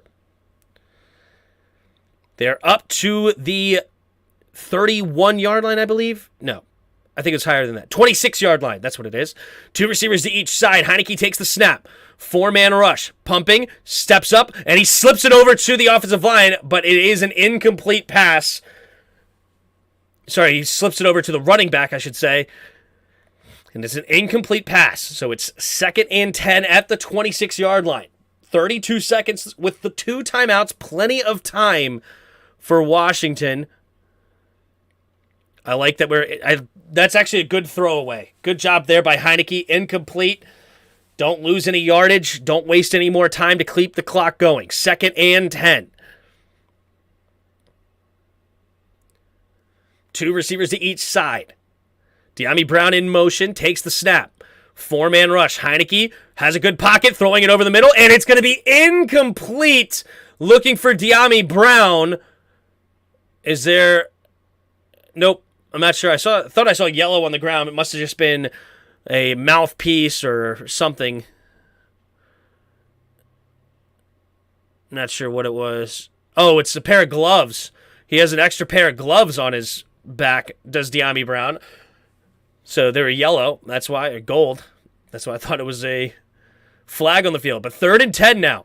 46 seconds. Wait, did they add a bunch of time left and I didn't notice? But anyway, here we go. Logan Thomas in motion, 2 receivers each side. 3rd and 10, takes the snap. 4-man rush. Heinicke steps up, batted at the line, and hits the ground harmlessly. Another batted pass at the line of scrimmage. And that's going to have to force Washington to settle for a field goal here. And,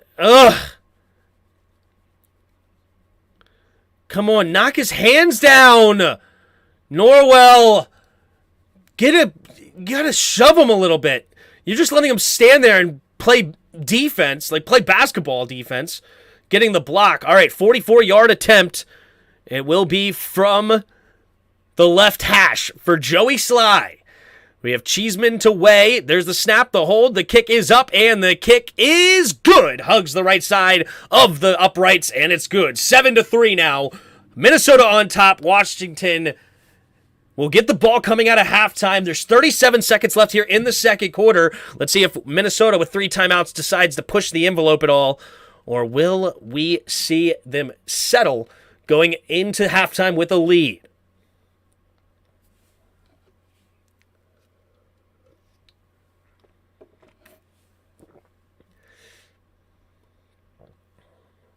Heinicke does play a little bit better up-tempo. That's true. But that's a lot of batted down passes at the line. We've seen at least 3, maybe 4 of those now. Out of his 8 incompletions, almost half of them. And then also, if you include the one downfield, it is half of them have been tipped. in some way, shape, or fashion. Heineke's got to be a little bit more accurate and get it over these DBs or getting over the offensive or defensive linemen. Just water. Just water in my cup. I don't drink during Skins games because I'm way too emotional. This me up in arms, getting upset and everything. This is completely sober, Timmy. You don't need a drunk Timmy when watching Washington. All right, here's the kick, and it will be a touchback here. Minnesota will have 37 seconds, 3 timeouts at their own 25-yard line. What will they do?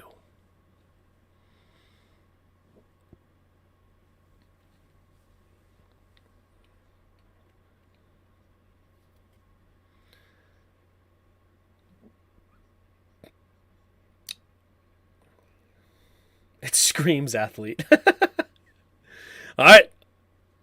All right, looks like Minnesota will make a choice here to go. They're in the shotgun. Cook in the backfield with him. Takes the snap, looking to pass. Has time, throwing it to the right side. It'll be caught by Hawkinson up to about the 43, maybe 44-yard line. And Minnesota will use their first timeout here with 30 seconds left. Come on, give us drunk Timmy. Nobody wants to see drunk Timmy.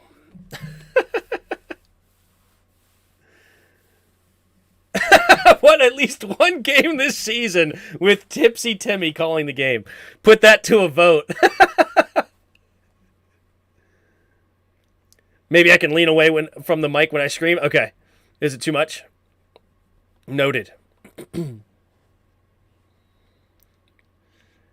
31 seconds left here in the second quarter.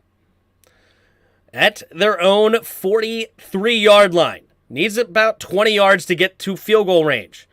Takes the snap. Full-on blitz coming, and it is almost intercepted!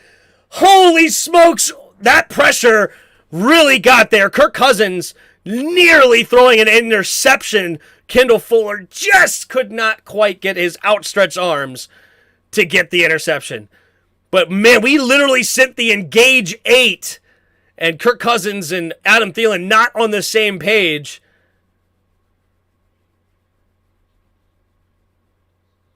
Oh, we rushed 7 on that play. All right, 2nd and 10, 27 seconds left. 3 receivers to the right. Empty backfield set. No, it's 4 receivers to the right. Takes the snap. Here comes the rush. Has to get rid of it. Throwing it downfield. Has a man wide open is Adam Thielen.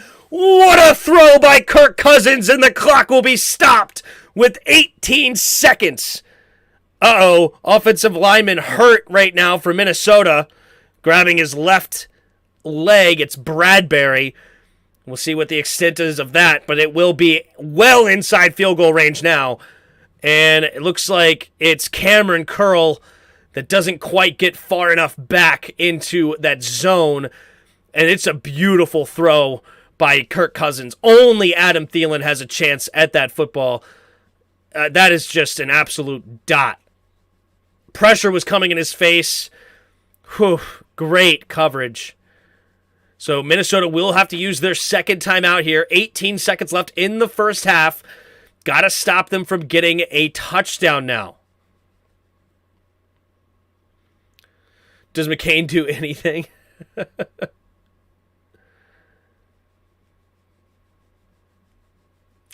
What's the score? Need to see your... Yeah, sorry. It is... I could go Little Timmy, big scoreboard here. It's 7-3, Minnesota on top. Playoff game, Tim gets drunk. That's an option. Yeah, maybe we won't do it on a... maybe we not do it on a Washington game. I don't need any more... I don't need to be tipsy during a Washington game. All right, here we go. 1st and 10 for Minnesota. 18 seconds left. Can we get something here? A turnover here? Pick 6? Come on, give us something. When's the last time we had a turnover for a touchdown here in Washington? 3 receivers to the right. Kirk Cousins in the shotgun. 4 down linemen. They're up to the 21-yard line of Washington. Kirk takes a snap. Drops back to pass. Has a little bit of pressure, and he's going to throw it underneath. Dalvin Cook drops it. So it'll be 14 seconds left here at the 21-yard line. 2nd and 10.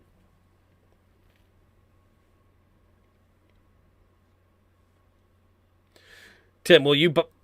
I'll buy you a bottle of wild turkey if someone buys you some purple drink. Uh-oh. We'll drink a little wild goose. Get ourselves a wild goose.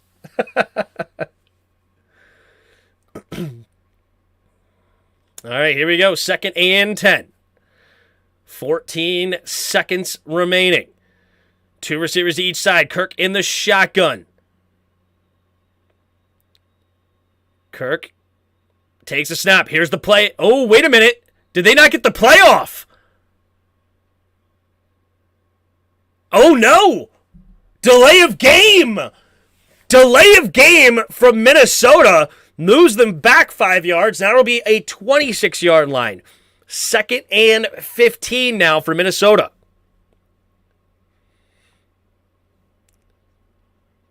Cousins really upset after that one. All right, 14 seconds left. Now at the 26-yard line, 2nd and 15, Joseph getting warmed up for a potential halftime field goal. 2 receivers to each side. Kirk Cousins takes the snap. 4-man rush. Going deep and intercepted! Washington has the football! Danny Johnson gets the ball. Great coverage by Benjamin St-Juste, knocking it away, and Minnesota will not get points before halftime. Benjamin St-Juste all over Justin Jefferson, not letting him get it, got his head around, batted it away. Danny Johnson, one hand scoop and grab, and Washington prevents the points. What a catch by Danny Johnson, scooping that interception. Otherwise, that could have been a touchdown to KJ Osborne. And Danny Johnson, what a story he has been throughout his career. He's been in Washington probably about 5-6 years now. Undrafted dude, I believe out of Southern University. Was an absolute stud at that level of college. Came here, he's been in and out of the lineup. He finds his way back into the lineup now, and he gets an interception. Danny Johnson, baby. And that will bring up halftime. We kneel it. And Washington's 3, Minnesota 7. Washington will get the ball coming out of halftime. We got Kirk Cousins, 13 of 20, 158 yards, a touchdown, and a pick. He's been sacked one time for a 9-yard loss by Daron Payne. Taylor Heineke, 6 for 14, 48 yards, 2 sacks for 14 yards of loss. He's also been a lot of batted down passes throughout this first half. Dalvin Cook has 8 carries, 28 yards. Washington doing a great job preventing Dalvin Cook from getting loose. That is massive. Antonio Gibson, the leading ball carrier for Washington right now. 7 carries, 23 yards. That's not very good. They got also 4 carries, 15 yards for Robinson. Again, not very good. Both of them in the 3 yards per carry average. Curtis Samuel's helping boost the yards per carry with 1 carry, 16 yards as well. Leading receivers for both teams, Adam Thielen actually takes the yards lead. 2 catches, 58 yards over Justin Jefferson, who has 5 catches, 57 yards. TJ Hawkins also has 4 catches, 42 yards. So most overwhelming majority of their passing yards coming from 3 dudes, or receiving yards. Leading receiver for Washington is Terry McLaurin, 3 catches, 38 yards on the day. Leading tacklers for both teams, you got Kendricks with 8 tackles for Minnesota, and Cameron Curl has 6 tackles, including 1 for a tackle of loss. Kendrick also has a tackle for loss. Danny Johnson getting the 1 interception right there before half. Now, looking here at the team stats, you got Minnesota, 9 first downs to Washington's 8. 3 for 7 on third down is Minnesota. 1 for 6 for Washington. Got to do better on third down for sure. Type of possession, Minnesota leading that 16-17 to 13-43. Minnesota has 3 penalties. Washington doing a great job. Only 1 penalty so far, and that came on a punt. So no penalties on offense or defense against Washington right now. Not a whole lot of flags in general. So that's what's going on in this football game. Again, Washington will get the ball coming out of halftime. Currently down by 4. Going around the league here, we got 14-10 Chargers over Atlanta at halftime. Then you have Miami versus Chicago. Miami up 21-17. High scoring game over there in the Windy City. Then you got 28-0 Cincinnati versus Carolina. Yikes. Not even out of halftime yet over there. Detroit up 8-0 over Green Bay. Green Bay has the ball with 15 seconds left before half, but they're on their own 24-yard line, so not much going on there. We have Las Vegas up 20-7 over Jacksonville. I heard Davante Adams was going nuts this game. Holy smokes. In the first half, he's got 9 catches, 146 yards, and 2 touchdowns. Does Davante Adams in the first half. Holy moly. New England up 13-0 over the Colts. You have Buffalo up 14-10 over the Jets. Jets trying to keep pace with Buffalo over there in that AFC East. Buffalo, I believe, right now 6-1, if I remember correctly. I believe it's 6. Yeah, they're 6-1. Jets right now 5-3. A win would go a long way for the Jets, but I ain't banking on it. But what is up, everybody here in the chat? I appreciate you guys all in the chat. We got 300 of you watching, and we have 97 likes. If you haven't already, make sure you hit that like button under the video. It helps a ton. If we can get up to, honestly, we should be able to get to 200 likes just like that, right? Everybody just hit the like button at the same time. There's 300 of you in here right now. So if you haven't already, just hit that like button and let's see that likes go nuts. I appreciate already those of you who have given up or given super chats to the game so far. Thank you. Appreciate it. And all right, what do we got here in the chat? We'll just go ahead and start from, let's go here. Let's go. William Jackson III gave up a touchdown. William Jackson III, gave up a touchdown in Pittsburgh. I was about to say, he's not playing for us anymore, but I got it. Our red zone defense is magical. That's right. You called it, Tim. That's right. I did. What's up? I think you were talking about that interception right before. I love it. They should count picks as complete passes. Yeah, that's funny. Well, the Packers stink. They do stink. That Morgan dude, stop being so negative, man. Is Morgan being negative? Oh, well. It happens. Some people are just negative Nancy's, you know? Some people are just negative Nancy's. That was dumb. Could have just kicked the field goal, but hey, that's not my problem. I feel you, dude. That was a bad interception. We got to score a touchdown the first drive out of the half. I would love that. Tim, what is our third down ratio this season? At one point, I thought we were actually pretty good in third downs. Do we have that in stats team? As a team, third down efficiency, we're at 31% on, 34.5% on offense, 37 for 107. I think that's probably a little bit below the average, if I were to guess. But not by much. We're probably around middle of the league, if I were to guess. But not sure. We need to use hurry up offense more. True. Rotate the O-line a little. O-line is our biggest problem, and it's not even close. Hype and momentum on our side? Exactly. Quicken the pace. Roll them out of the pocket. The defense has been amazing the last 3 weeks. Hope it holds up. They played really, really well today. In the past 3 weeks, you could talk about how the offenses are not very good. This is a really good offense we're going against, and we're holding up very well. While P.J. Walker only has 9 passing yards, ouch. I remember when we thought we had an offense this season. Well, 9 weeks into the season, I guess not. Well, we are missing the quarterback that we thought we were going to have, so that helps. Or that doesn't help, I should say.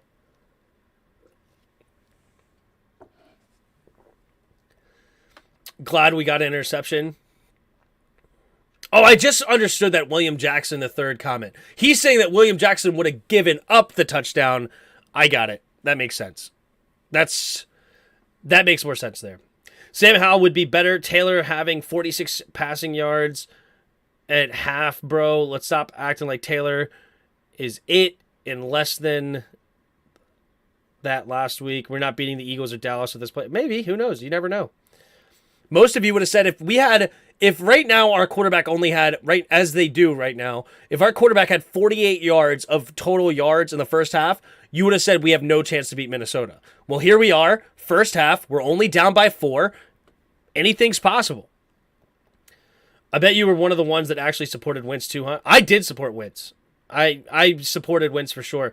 I never guaranteed Wentz was going to be great. I said that multiple times, and I think I said that in the original video that, yeah, Wentz could totally fail. I said that. But it's a high ceiling, low floor kind of a move. You could either get the 2017 MVP type of dude, or you can get, unfortunately, what we got, right? But I like that we didn't give up a whole haul. Imagine trading most of you wanted to trade for Russell Wilson, right? Most of you, or trade for Aaron Rodgers. Look at Aaron Rodgers right now. Or most of you wanted to trade for Deshaun Watson. Granted, Watson hasn't played yet, but we could be in the hole big time right now with a ton of picks lost. And that's why I liked the move so much. Hit that like button. We're all here for every watch the game, all primetime games, and the all 22 film. Exactly. The skins of the game show. Yes. Thanks for shouting out, Bod. Is it too early to look for draft prospects? It is for me. You can do whatever you want, though. How is good where he is right now on the bench. I like to watch the game and tune in at commercial break. Thanks, Ethan. What you can also do at Ethan is line me up with the game if you wanted to, and I could be the play-by-play while you're watching it. So you could either pause your TV or pause me to match us up is something that you could potentially do as well. Let's keep the momentum in the second half. Let's do it. Yep, because he was the starter and was a former MVP candidate. Talking about how exactly. Or no, sorry, talking about Wentz. Man, tons of comments. You guys are awesome. Tons of comments. Tim, what browser are you using? Is it Chrome? Yep, it is Chrome. What up, everybody?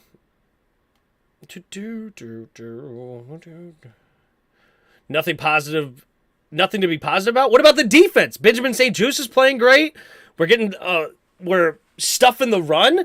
You're not going to be. There's positives to be taken away from this game right now. Defense is playing really well.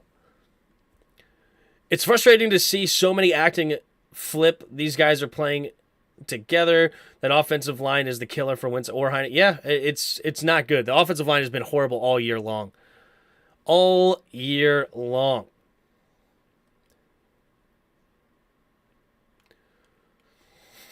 All right. Hide current comment. Well, we're about to go into the second half. But what are we going to do? Tim, been listening to the last 2 seasons. My favorite way to hear a game when I can't watch. Thanks. Keep it up the great work. Thanks, Lawrence. Thanks for the kind words.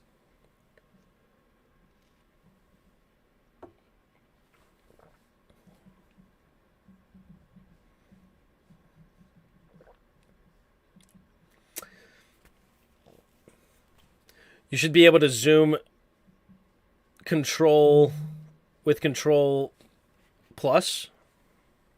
Control plus. Does that help?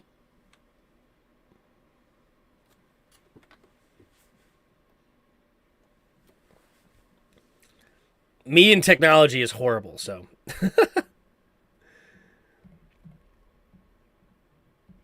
Overall, the negative Nancy's in the chat. Thanks, Nick.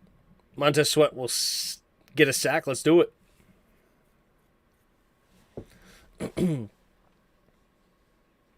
I love Cam Curl. He's a beast. He is a stud. Can we get drunk Timmy with the Commanders win? Oh, man. That's funny. That's funny. We don't need to. We really don't need drunk Timmy. We don't need that. Post-game drunk Timmy. That's funny. Just subscribed. Thank you. How many new subscribers have we had today? Let's take a look.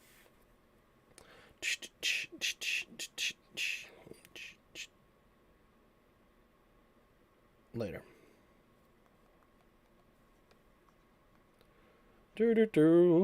We have gotten 12 new subs. Thank you for subscribing to the channel if you are new. I'm going to update my phone while I'm sitting here. I got one of those software updates. Oh, here's a public service announcement. If you guys didn't know this, if you have an iPhone quit updating your phone automatically. So you have to now pay attention to when your iPhone needs an update. So if you have an iPhone, go into settings, go into general, go into software updates, and see if you need an update, because sometimes if your phone is acting funky, which mine has been, it might just need an update. But here we go. Y'all are seriously trying to peer pressure. It's not peer pressure, Pig. It's peer support.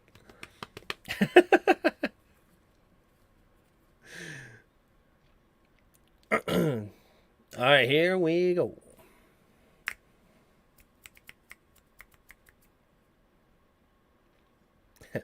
Commanders everybody will get used to Commanders eventually. I didn't like it either. Nobody did. It's not a fun name, but if you continue to be a fan of this team, eventually it'll be normal. It sucks.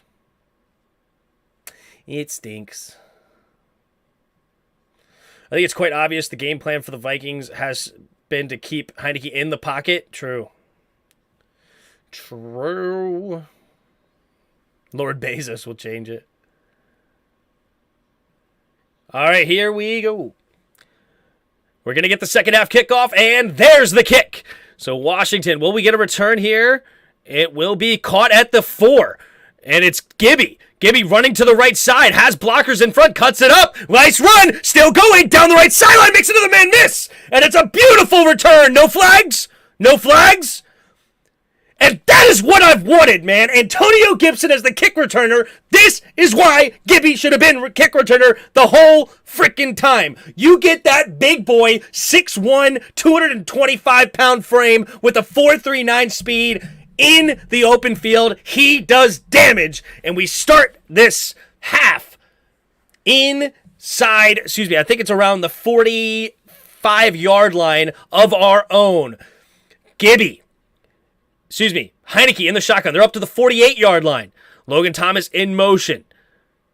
More of the fullback now. Takes a snap, handoff up the middle for Brian Robinson. Brian Robinson is going to try to bounce it outside, and there's not much there. Gets what he can. Fall forward for a gain of about 2, maybe 2.5, right around midfield.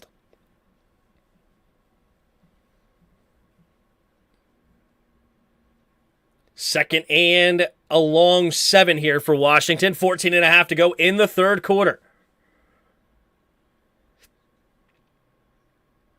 Ryman to punch the D-line to help. I'm with you, dude. I'm with you. Here we go.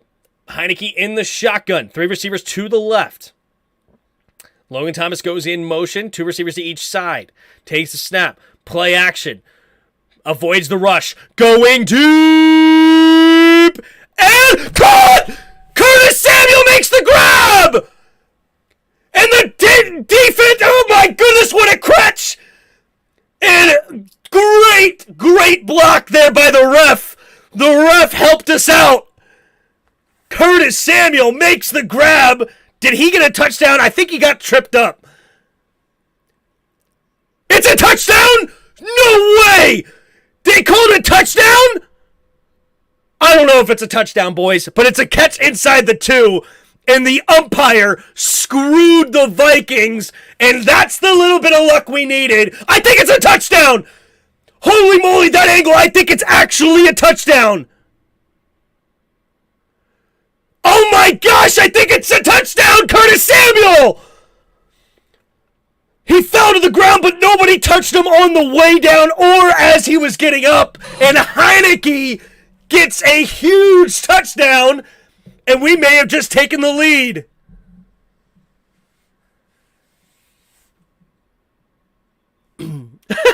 I love what that commentator just said. He threw it into a Minnesota team meeting. Great block! Great block by the ump! That looks like something that would happen to us. Stop it. The play's under review. Does anybody touch him? I don't think they do. I think he's in.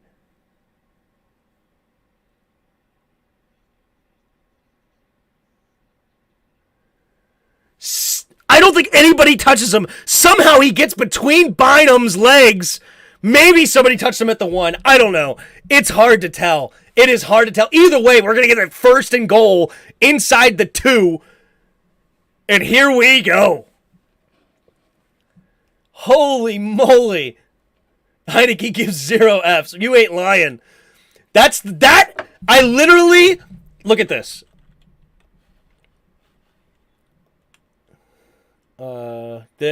This. Go to my notes from the last show. Here's my notes. Look at this. Where's that Control plus rather. Control plus. All right. Can you guys see this? Okay. Look, 5 keys to victory. Here's my key number 1. Heineke luck continues. And this is exactly what I'm talking about. Exactly what I am talking about. The Heineke luck continues. That is what we need. That is what we need, and it continued. He threw it into triple coverage. And it's Curtis Samuel. He's 5'10" when he wakes up in the morning. Like, that is incredible how that just happened. What? Wow. Wow. Yeah, quote, yo, the clutch play by Heineke. What up, Jake? Oh, man. Wow.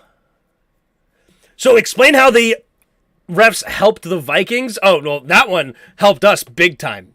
That one helped us big time. I mean, he ran right into the DB as if he was blocking for him. That should have been a pick play on the ref. But hey, Curtis still had to come down with that football, and he did. He did.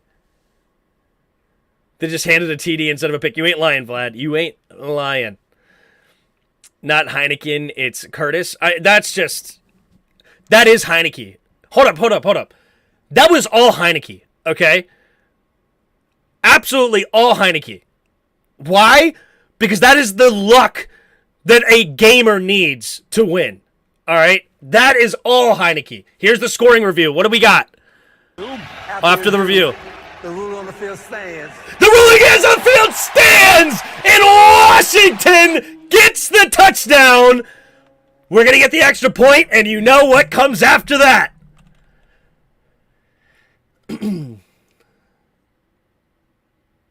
Yeah, what's he say? Unbelievable. Let's get the extra point in there. Oh my goodness. The snap, the hold, the kick is up. The kick is good. And Washington takes the lead 10-7. And it's time to fire up the band!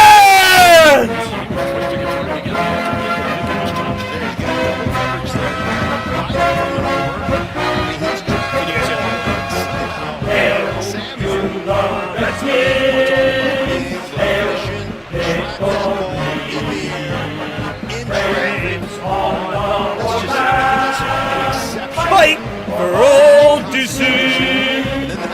Gotta pass it for we want more. Beat him for one touchdown. Fight on until you have won. 17 career touchdowns. Roll! Hail to the Redskins. Hail victory. Praise on the warpath. Fight for all we see. Woo! Boom! In the first half, did Heineken. Oh, was I too loud compared to the music? Let me know. All right, there's the kick from Joey Sly. There's the kick, and it will be a touchback. Oh, yeah.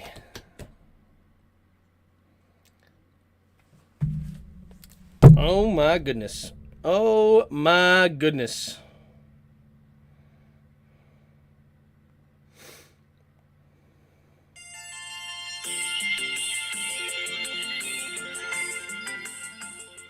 All right, 1st and 10 for the Vikings. 10-7, and it's time to fire up the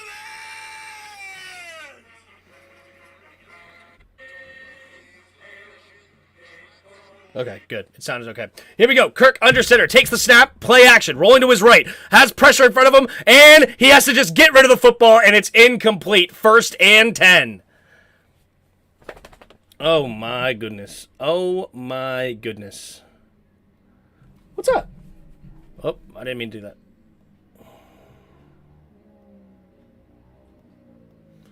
Whew. That was a pick if the ref wasn't there. You ain't lying, but it doesn't matter. It's a touchdown. It's a touchdown. That's all that matters. 2nd and 10 here for Washington. Kirk Cousins under center. Takes a snap. Hand off to the right side is Cook. Cook with a spin move, and he will get a gain of about 3.5, it looks like.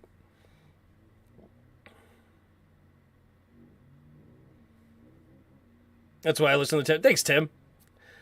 You guys got this. Let's do it, Wick. Let's do it. Whew. 3rd and 6. 13.5 to go in the third quarter at their own 29-yard line. 3 receivers to the left. Kirk in the shotgun. Kirk takes a snap. 5-man rush. Man-to-man defense steps up, throwing it over the middle of the field. Wide open is T.J. Hawkinson. And Danny Johnson was on the coverage. Yeah, that's not the matchup you want to see Danny Johnson on Hawkinson. Oh, man. Jeez. Here we go. 1st and 10 at their own 42-yard line. Under center's Kirk Cousins. Looks like Cook is in the single back. Kirk changing the play at the line here. 1st and 10. Under center still, though. 2 receivers each side. Thielen goes in motion, takes the snap. Play action. Kirk looking, stepping up, throwing it over the middle of the field, and incomplete. A little bit overthrown there for KJ Osborne. Let him a little too much. 2nd and 10 for Minnesota.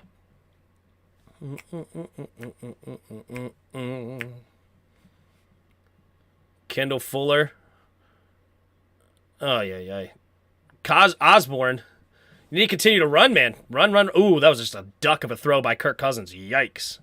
2nd and 10. 12.5 to go here in the third quarter. At their own 42-yard line. Jefferson goes in motion. He's in the backfield now. Now he motions out to the left side on the flat. Takes a snap. Handoff to the right side is Dalvin Cook, who gets eaten up immediately by Jonathan Allen. Loss of 1. Jonathan Allen making a play. And it's 3rd and 11. Jonathan Allen. Woo! Beating a double team and making the tackle. What a move by Jonathan Allen. Golly, he was like lightning hitting that hole. 3rd and 11 at their own 41. Takes the snap. Here comes Kirk Cousins throwing it over the middle. And it's batted away! Great coverage. Who is that? Bobby McCain coming up big on defense, knocking it away.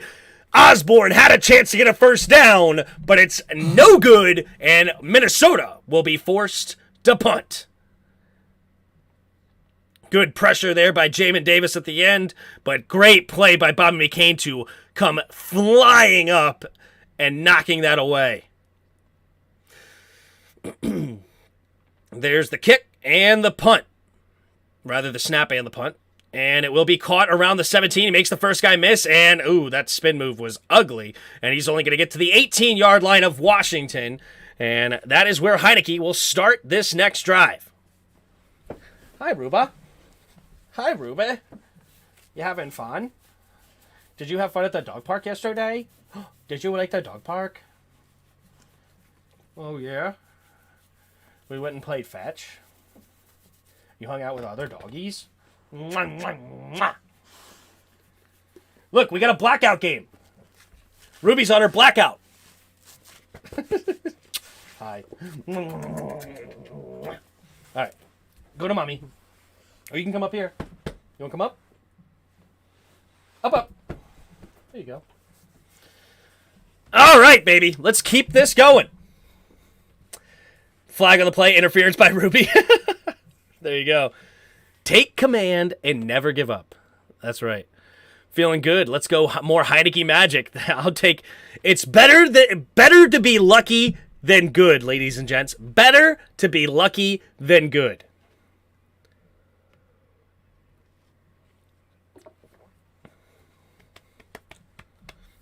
Let's run this ball. Play for PA. There you go. What up, Tanks? Ever since Cam Curl came back, defense has been balling. Cameron Curl is definitely a tremendous player on our defense. Highest rated player on PFF on defense, I think. Or at least he was for a while. Oh, sorry. Eric Chavez says, hi, Ruba. Hi, Ruba. Hi, Ruba.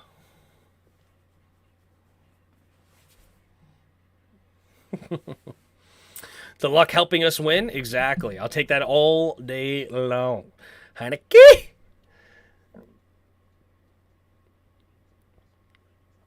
Heineke, baby.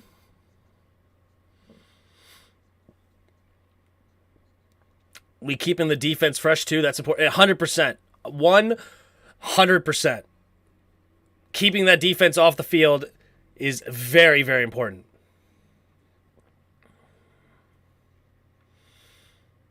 Bezos checks already coming through, I see. he's already sending it. I like that. All right, here we go. 1st and 10, 11:46 to go here in the third quarter.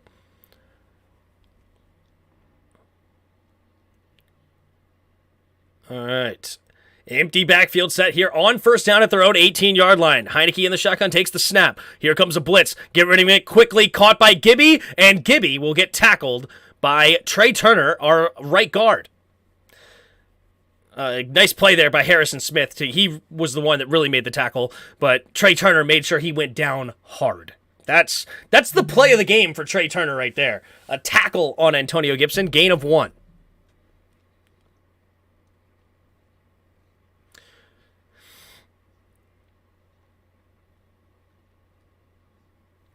All right, 2nd and 9. 2 receivers each side. Curtis now goes in motion from right to left. Takes the snap. Handoff to the right side is Gibby. Gibby cuts it up the middle. A nice run by Gibby will be enough for a 1st down. Move the chains.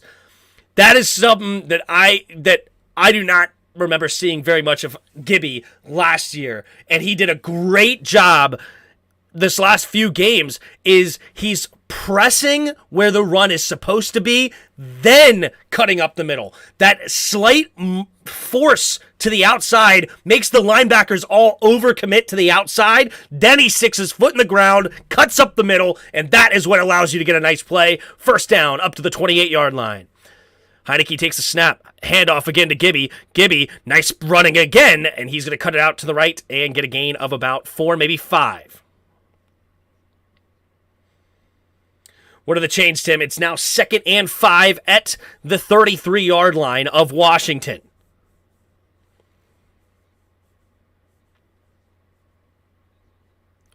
Ten minutes ago here in the third quarter, Washington up by 3 now after the big play to Curtis Samuel. Brian Robinson enters the game. 2 receivers to each side now. 2nd and 5. Takes the snap. Play action. Heineke setting up the screen. Caught by Bates. Turns upfield. Has blockers in front. Bates will get the 1st down. And a tight end screen will go for a gain of about 6.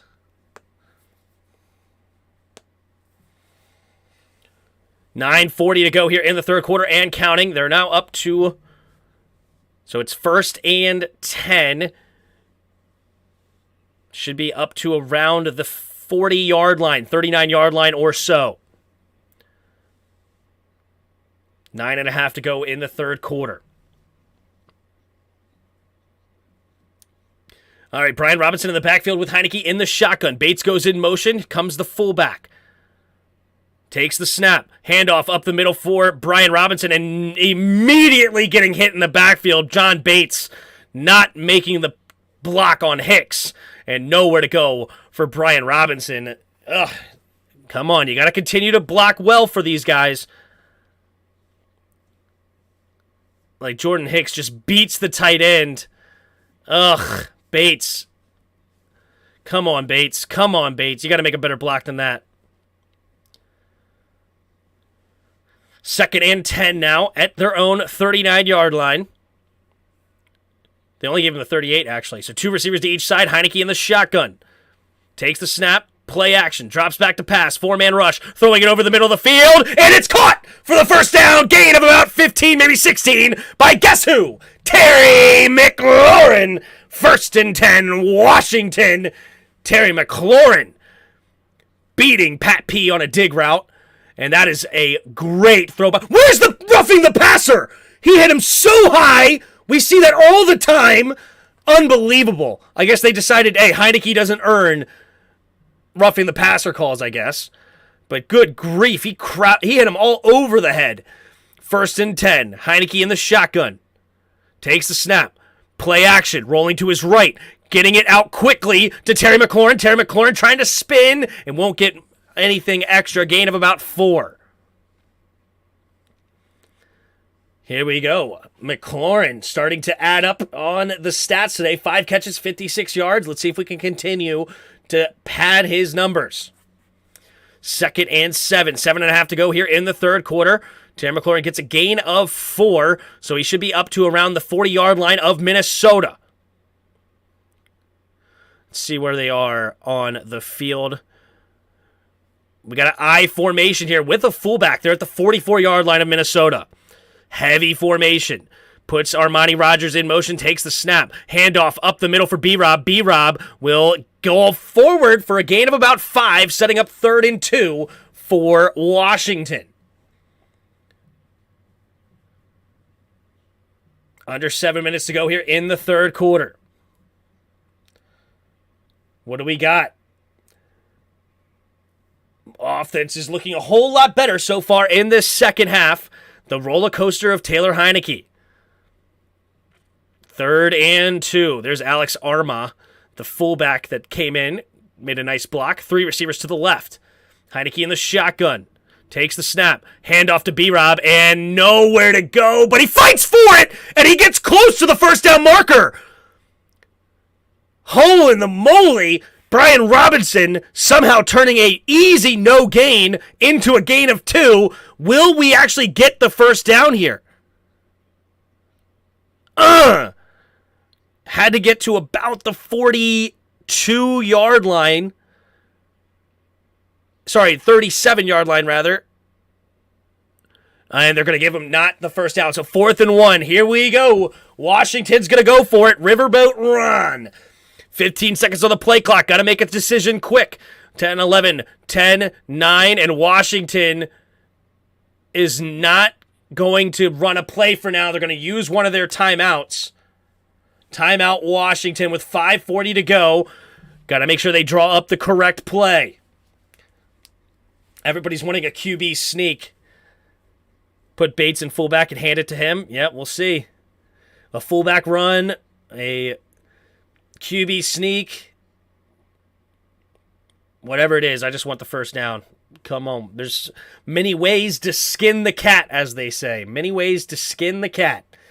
So Washington up 10-7. There's a 4th and 1. This is a big play for the momentum of this football game. It feels like whoever gets this wins the game. It almost feels like that. Of course, that's not true. A lot of football left, but the momentum will feel massive. Washington has the momentum clearly right now.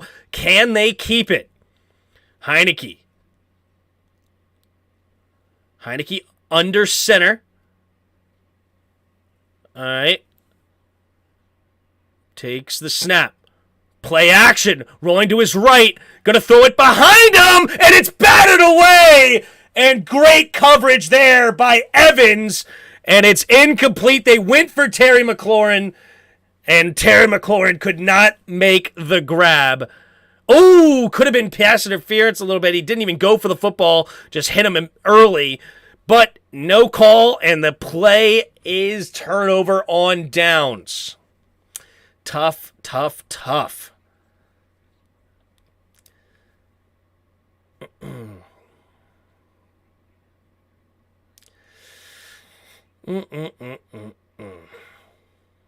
Switch the view? No problem. Yep, unfortunate circumstances there, and I know a lot of people are going to be bashing him, but he went to his best player, right? He went to Terry McLaurin, the best player on the field, and unfortunately, they just made a great play. Why not run it? I'm assuming it's because that Minnesota was looking at run, but at the same time, we've been running it well, especially in that heavy formation. It would not have been a bad idea just to go ahead and line up in that full-on big man formation again and go for it. But it's the way the cookie crumbles. It's one of those things where if it works, everybody's happy. If it doesn't work, everybody's upset.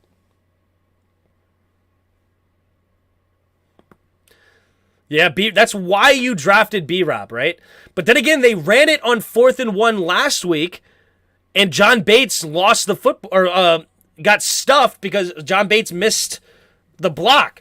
So I know everybody's like, hey, you should have ran it, you should have ran it, you should have ran it. But last week, we literally ran it on 4th and 1 and didn't get it because we got stuffed. You know, it sucks. You went to your best player in Terry McLaurin, and you couldn't get the completion. It's a tough call, man. It's a tough call. I promise you, Deshaun, everybody in the chat after we didn't get it was a horror. Everybody's like, terrible play call, terrible play call, terrible play call.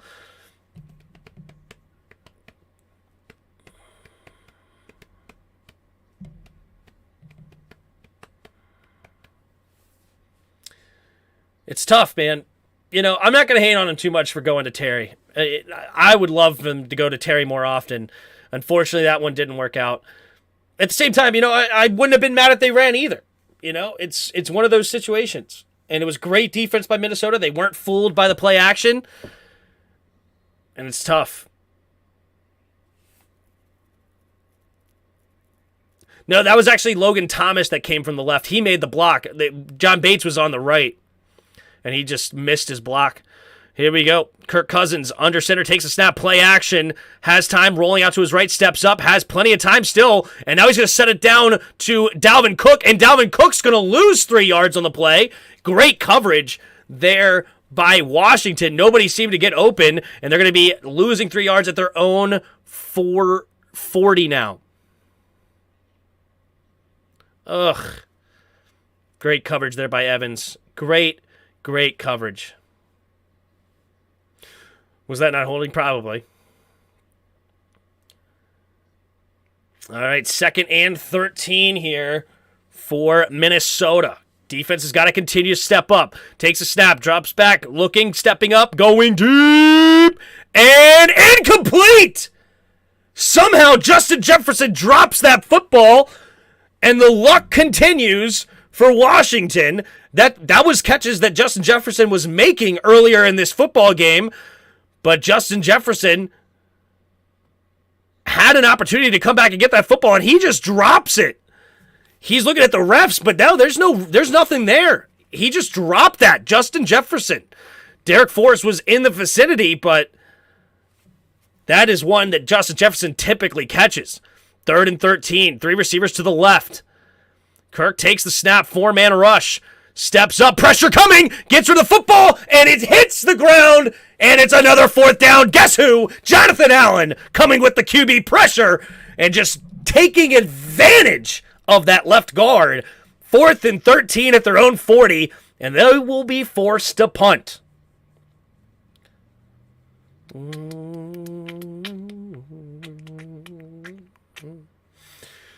Here we go.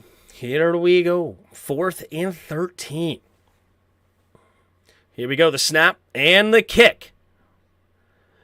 And it's great kick. Way back to the 5. Has a chance to return it.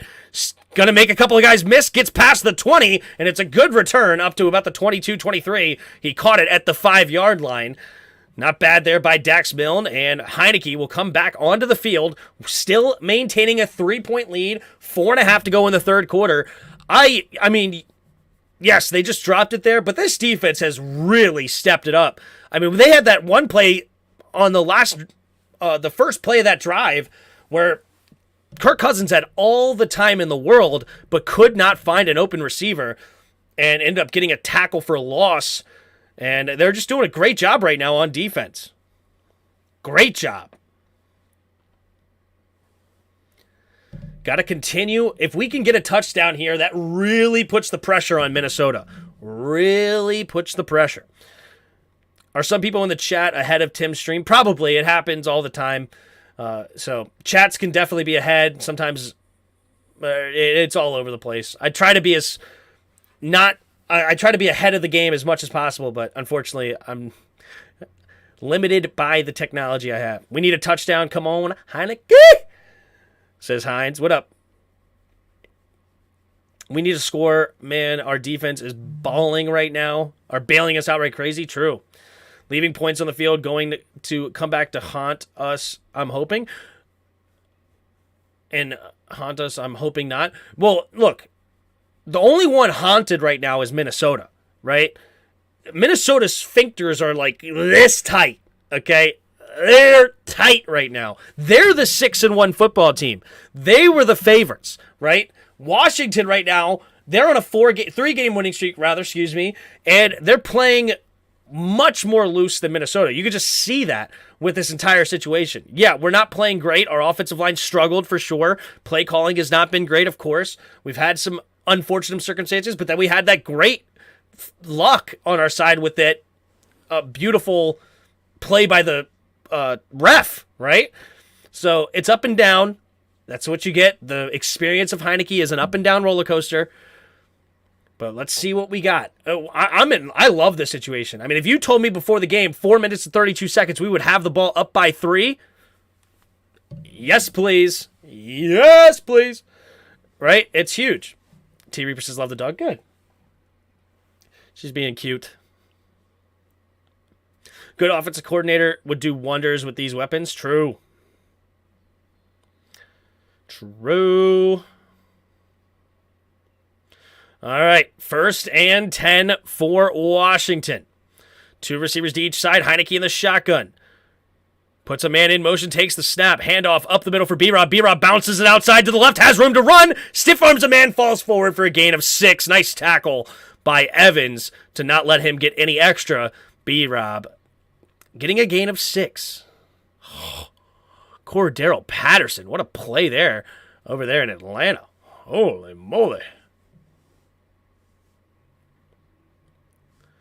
Here we go. 2nd and 4. 4 minutes to go here in the 3rd quarter.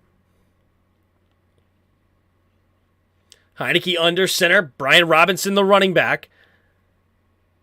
2 tight ends set. Rodgers goes in motion, takes the snap. Handoff up the middle. B-Rob will fight forward for maybe a gain of about 2.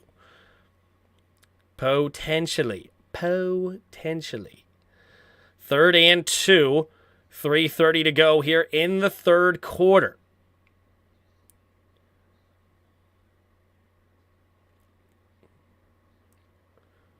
All right, what does Heineke have here in store for us? High-scoring game over there in Chicago. Crazy. 3.5 to go. 3rd and 2. Heineke in the shotgun. 2 receivers to each side. Heineke moves Samuel out. He was in the backfield. Takes the snap.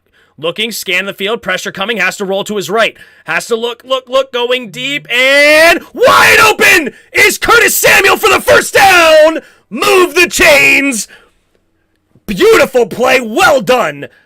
Well done for Heineke. Buying time just enough. And Curtis coming up late. Well done. Paul Caton with the super chat. I think Heineke will win this game. Let's do it, baby. Heineke will win this football game.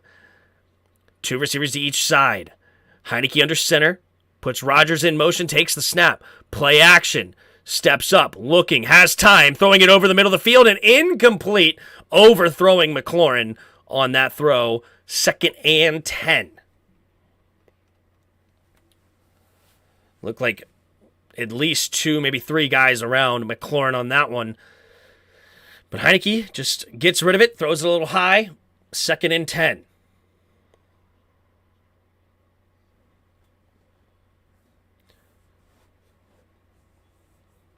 All right, they're at their own 44-yard line is Washington. 2 receivers to each side. Takes the snap, handoff. No, keeping it is Heineke. Pump faking it, spinning off a Dackler, still going, and he's going to get a gain of 9 with his legs. What a spin move by Taylor Heineke.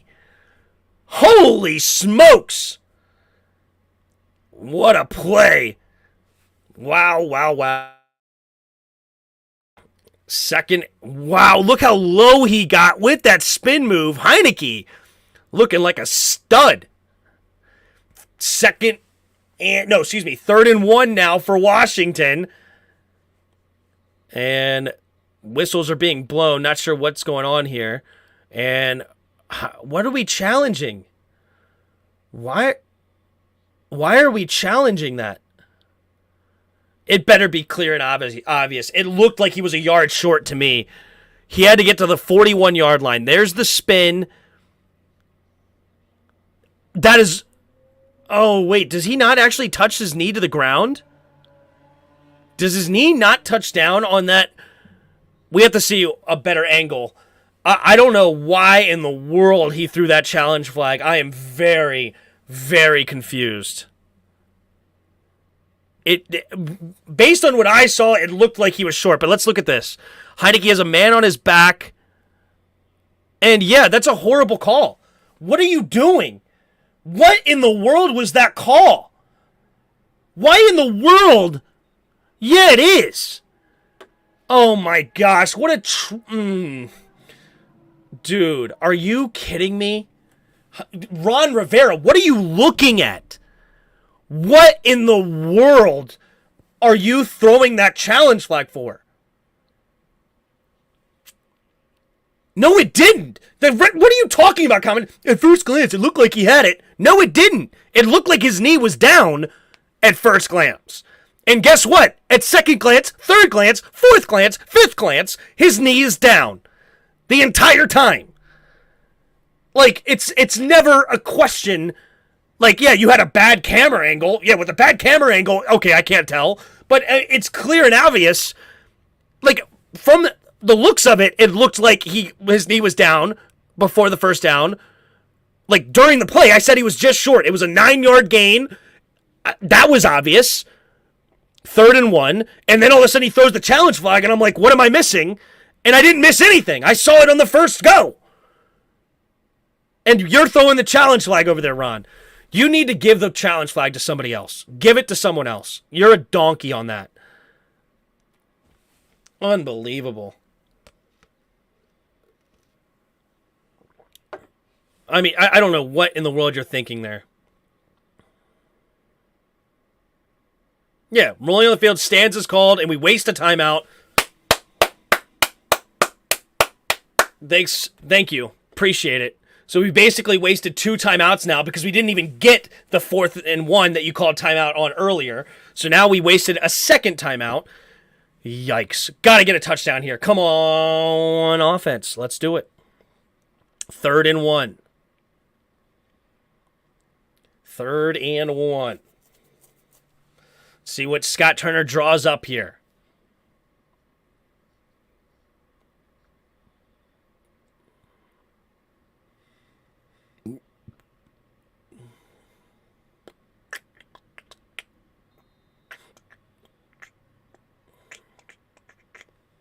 All right, 3rd and 1. Minute and 41 seconds to go here in the third quarter.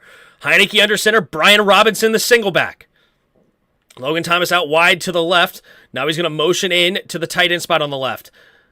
Now Rodgers goes in motion. Oh, they're going to jet sweep it to Rodgers. Rodgers going to get around the edge. Yes, he can. And he's up the sideline. Still going. Turns to the middle of the field. Jumping over defenders. And up to the 23-yard line.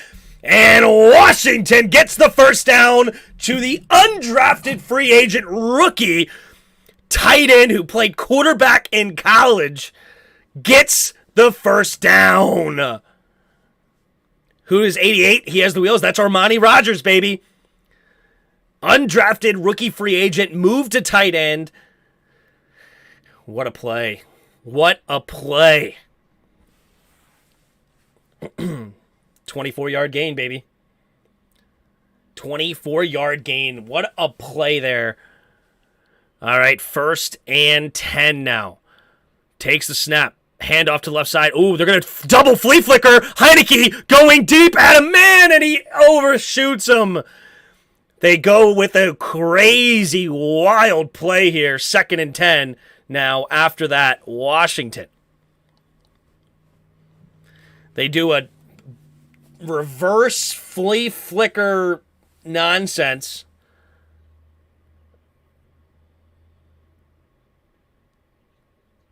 Yikes.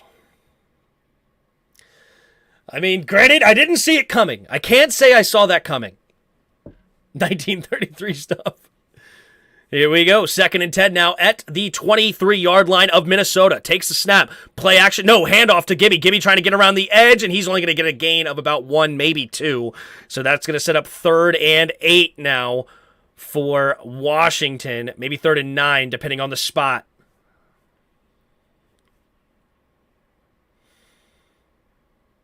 All right, they do have to run at least one more play here, does Washington. There's a 3-second difference between the game clock and the play clock. 3rd and 10.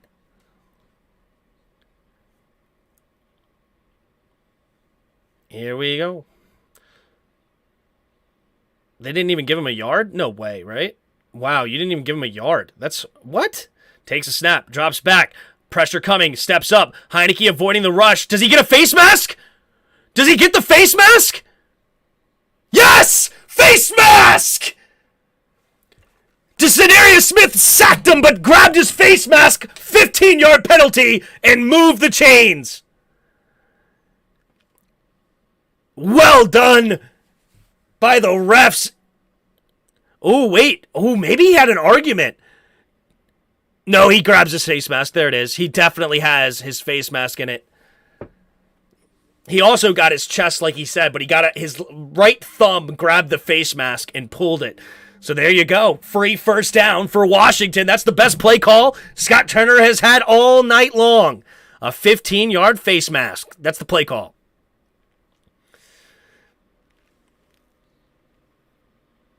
All right, 1 second remaining here on in the 3rd quarter. Washington gets the ball after halfway of the distance to the end zone. All right, so they will in the 3rd quarter here after setting the ball, and that will bring us to the 4th. 10-7. Washington on top. Washington inside field goal range up to around the 11.5-yard line. And here we go.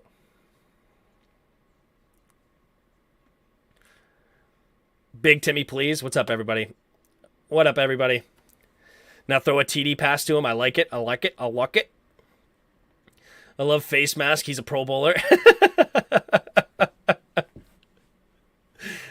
Keep it simple. That's right. No more of those trick plays. Let's do it. Do the right things, right? Quadruple reverse. Quadruple reverse flea flicker. Statue of Liberty. Center screen. Left guard screen. Can we put, Andrew Norwell is an eligible receiver on this play. 68 is eligible. What up, T.O.?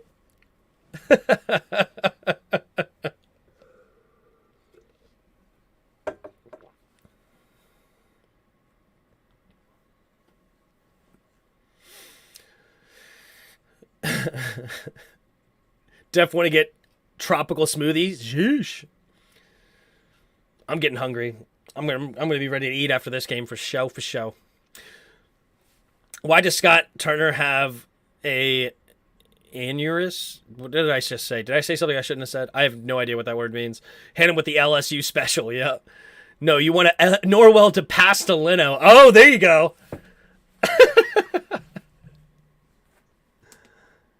We need to get a TD to extend the lead. I like it. We got to close him out. Kirk is rattled. Yes, he is. You hating on Heineke, team? Tim, what a fan. What did I say to hate on Heineke? Did I hate on Heineke? I think I was hating on Scott Turner, not Heineke.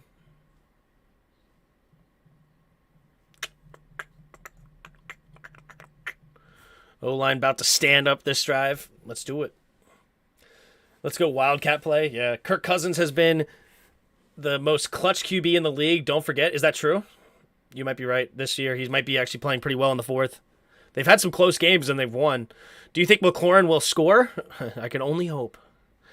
Jarris doesn't like B-Rob. I know. Once Jarris makes a decision on somebody, that's how he feels about him forever. There is no up and down. He just likes you or he doesn't. Is it too early for the victory formation? Just a little. Here we go. 1st and 10 at the 11.5-yard line. Takes a snap.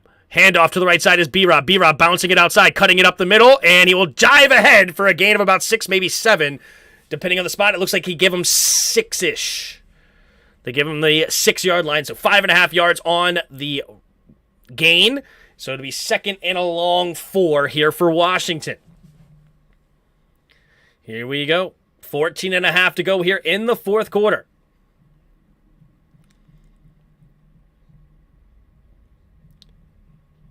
In the fourth quarter. Heineke under center. B-Rob the single back. 3 receivers on the right.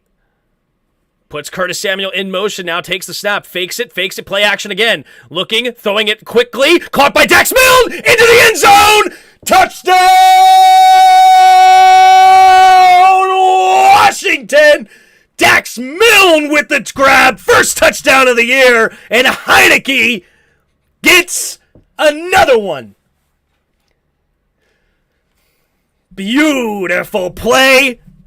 Just a quick whip route in to out. Everybody's looking at Terry McLaurin. And great throw. Great route by Dax Milne, former 7th-round pick out of BYU. Getting the touchdown. Dax Milne does get in for sure. We get an extra point. And it's time. It's time. Here we go. Let's get this extra point first. So Joey Sly from the middle of the field for the PAT attempt. Here we go. Oh, they're screaming. You like that? The crowd is screaming that. That's funny. Here we go. We have the snap, the hold, the kick is up, the kick is good, and it's time to fire up the band!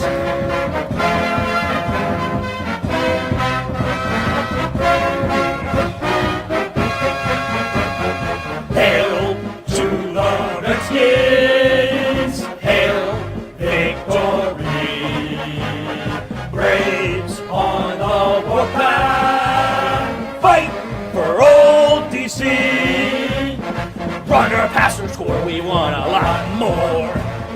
Beat 'em, swamp 'em, touchdown, let the points soar. Fight on, till you have won, sons of Washington. Row, row, row! Hail to the Redskins, hail victory. Braves on the warpath, fight for old DC.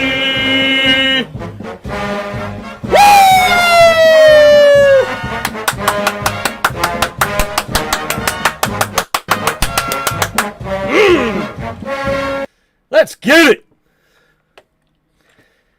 Washington is back, baby. A 10-point lead.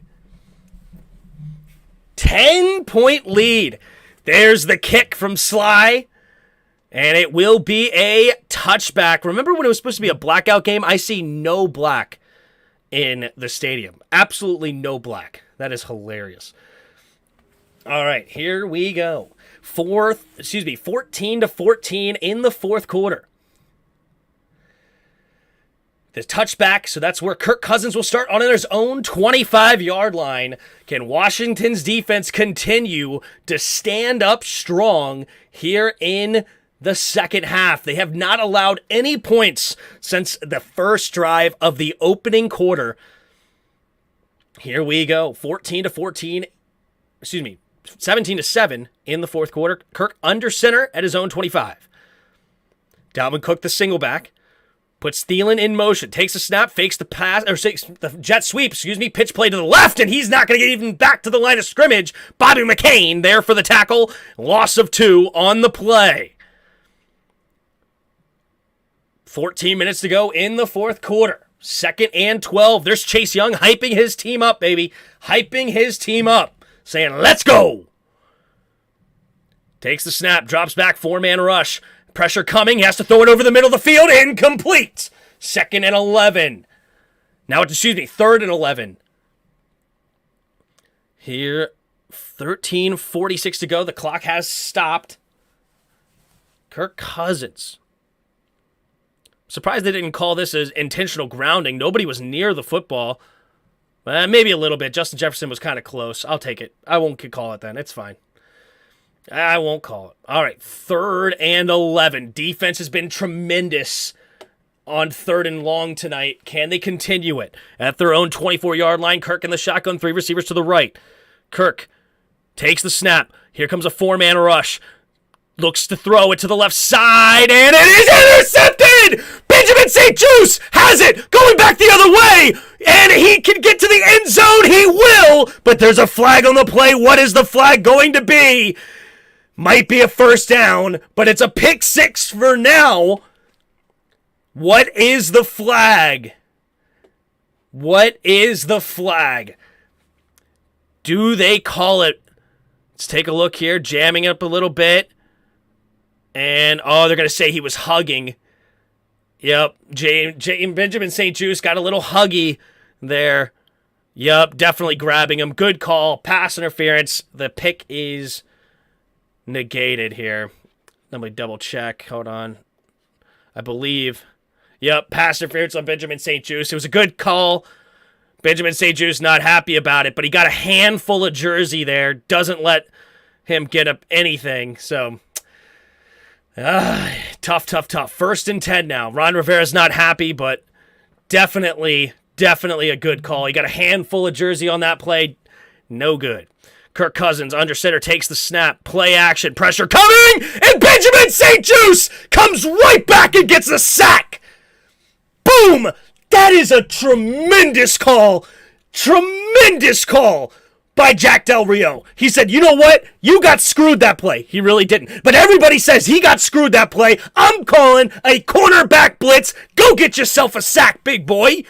They play action it, and nobody can get there in time. Benjamin St-Juste gets the sack. 2nd and 18 at their own 30. Takes the snap. 4-man rush. Quick throw over to the left side. It's caught by JJ. JJ is going to get a decent gain here, and we'll get... they're going to... What is the flag? How in the world is that a flag? There's no way. What's the flag? Horse collar or face mask? He didn't grab either. What are you calling here? Oh, never mind. Well, kinda. He grabbed his neck, but he didn't pull him down by the horse collar. Like, that's not a horse collar. Yeah, he tackled him by the neck, but you have to get in. Face mask? Oh, no flag for face mask. All right, there you go. No flag on the play. That was not a horse collar. He tackled him by the neck, but in order to be a horse collar, you got to be able to get in underneath and pull backwards, either the jersey or the pads. So they pick up the flag. It's 3rd and 7. Washington, do they have another 4th down stop here with 12 and a half to go in the 4th quarter?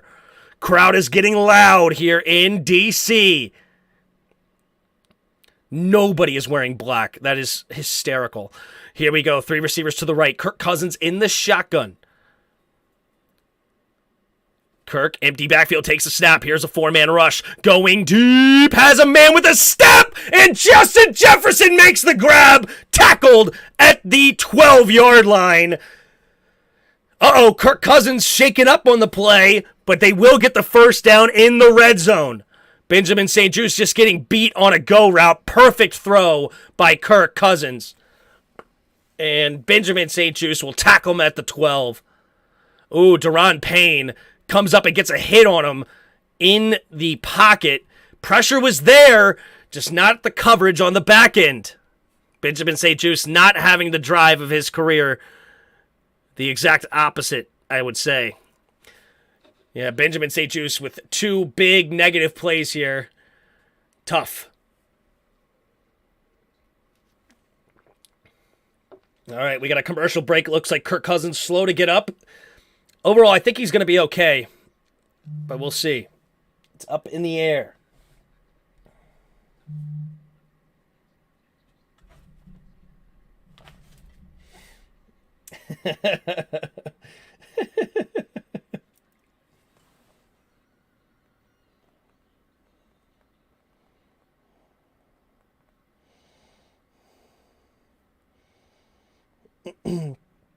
Jairus texted me, said, "Don't fire up the band, you sellout," because I picked the Vikings to win this game.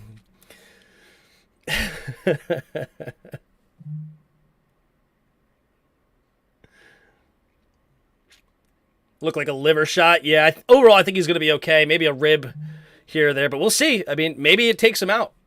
McRibs, yeah. Apparently, this is the last time ever they'll be selling the McRib. I'm up in the... But the McRib is so expensive. I was thinking about getting one, but it's like $10 meal. It's more expensive than a Big Mac. And it's not worth more than the Big Mac. All right, Justin. Time and place, Justin. Time and place. Get in the cart. This has been an amazing game so far for us. Anyone watching it will think the better of our team. I mean, honestly, objectively, we're getting lucky, but I'll take it. You know what I mean? Objectively, in a lot of ways, we're getting lucky, but that's okay. That is okay. I'd rather be lucky than good. Can't believe people buy Big Macs and the double quarter pounder is where it's at. You ever get the Big Mac with the double quarter pounder meat? Boom. Yeah, Jairus and I split up. We didn't see eye to eye on some things, mainly me, and it's my fault. So, but he is on his own channel. He should be live streaming now. So I would imagine he's still live streaming. I didn't actually go look. We can go hit the like button over on his channel real quick. Oh, Kirk Cousins on the sideline. Oh, he has to come off the field when he's hurt for a play. Jairus' corner. Yep, he's live right now. If you want to go support him, here's the thumbs up. And you can go support Jairus if you would like. Here we go. Nick Mullins into the game right now. 2 receivers to each side. Takes a snap, handoff. No, keeps it. Mullins going to set up a tight end screen to Hockenson, and Hockenson will not get back to the line of scrimmage. Derek Forrest and Daron Payne will tackle him at the 15-yard line. Loss of 3.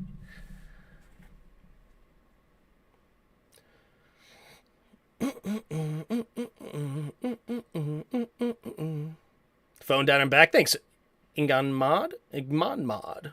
Time for a sack. There's a nice play right there. 2nd and 13. I think Kirk Cousins is going to come back onto the field now because I think he had to leave the field. Otherwise, Minnesota would have to use a timeout.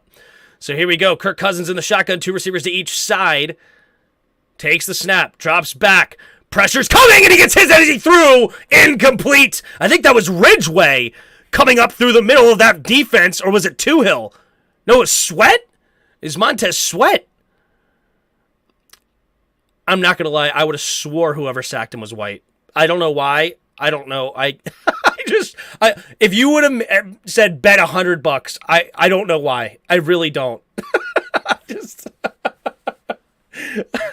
I don't know if the inside of his arm just is really light skin, but I just thought it was.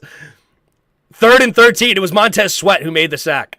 Here we go. 2 receivers to each side. Takes a snap, drops back. Kirk has time, looking, throwing it underneath. Caught by Thielen! But, oh wait, did he even catch it?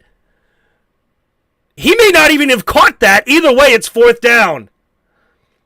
That's definitely not a fumble because the ground caused the fumble. So definitely not a fumble.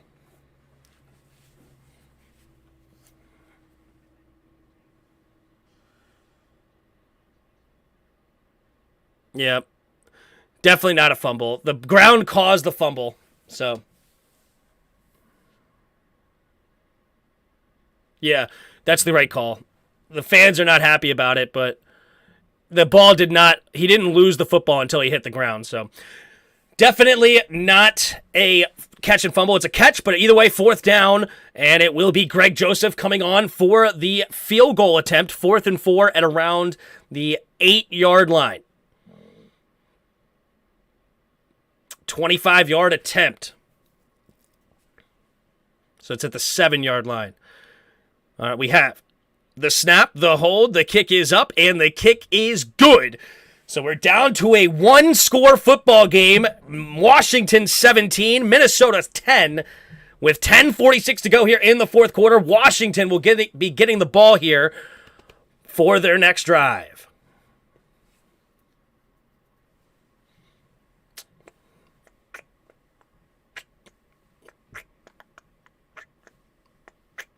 I bet $1,000 on my Washington Commanders MOB, baby.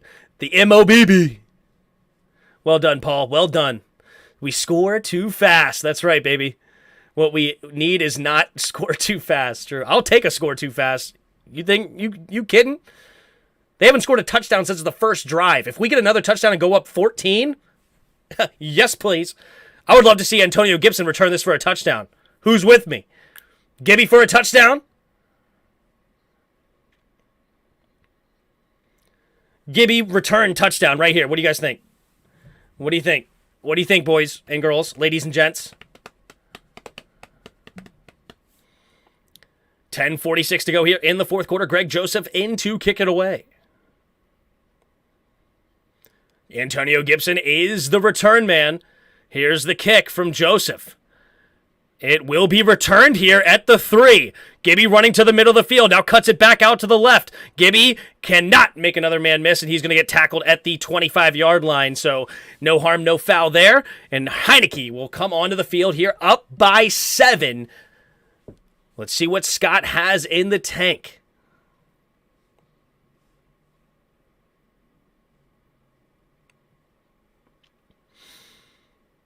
Thanks for everybody in the chat. We got 450 of you. How many likes are we up to? We're up to 100 and something likes. We should be able to get past 200 likes, I would think. We're at 163 likes. Let's everybody hit the like button. Uh-oh, Evans hurting his shoulder on the run for Minnesota. But here we go. Rodgers goes in motion, takes the snap. Hand off to B-Rob. B-Rob with the jump cut, but nobody there. Ooh, little face mask there. They're going to call it.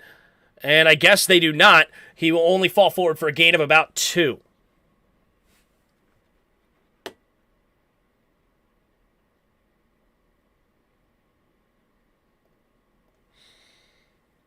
All right, 2nd and 8. 10:15 to go here in the 4th quarter.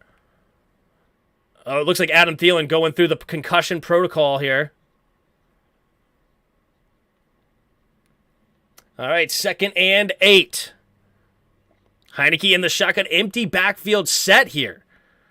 Heineke takes the snap, 4-man rush pumping, setting up a screen to B-Rob, and B-Rob will lose the 2 yards he gained. And not the best play call I've ever seen. Not the best play call I have ever seen.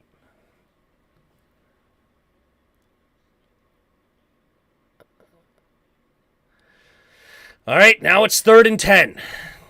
3rd and 10.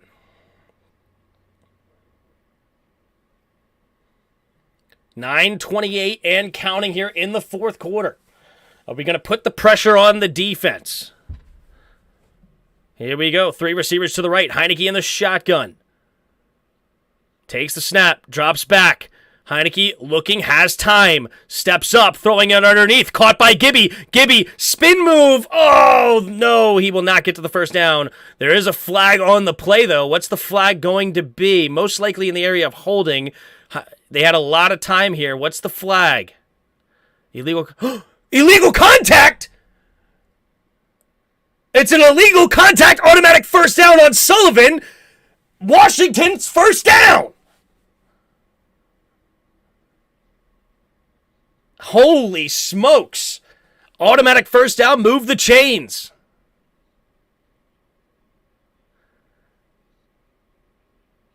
Oh, yeah. Oh, gosh. He just tackles Curtis Samuel in the middle of the field. Easy call. 3 receivers to the right. Heineke in the shotgun. Heineke in the shotgun at their own 31. Takes a snap. Handoff up the middle to Gibby. Gibby cuts it all the way back to the left side, but he's going to get tackled. Nice tackle there by Evans. Evans is having a great day. I'm not familiar at all with Evans for Minnesota. Don't know where he came from. I don't know how old he is. Nothing about Evans. But he's flashed to me today. Evans. He is a 6'2 corner. And it looks like he was undrafted. 23-year-old. He's not done much at all this season, but he's really flashed to me today. Number 21 for the Vikings. He's made some good plays. And there was another one. 2nd and 11 here. 3 receivers to the right. Gibby out wide, way to the right. Heineke takes the snap. Looking. Throwing it over the middle. Overthrown. Interception by Smith. Going back the other way. Will they get a pick 6 here? And Smith will get tackled at the 13-yard line. And Heineke overthrows whoever he had open in the middle of the field. And it is Viking football. Got to keep him out of the end zone here. 7:56 to go. Harrison Smith gets... Oh, they just do a bowling. Boom. Nice. And this is why I wanted to run, right? Heineke... I mean, that's just an overthrow by Heineke. Heineke just loses it. He had Logan Thomas wide open. Oh, he had Logan wide open, and he knew it immediately. He just let it soar. That's on Heineke, man. That is on Heineke.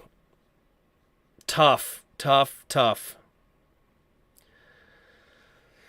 That's the roller coaster of Taylor Heineke. The game's not over yet, though. We still have a 7-point lead. They did not get the pick 6. Can the defense hold strong? Heineke upset with himself on the sideline. He's definitely a passionate dude. We just love heart attack games, don't we? Every time. Every time. All right, 1st and 10. 7:56 to go.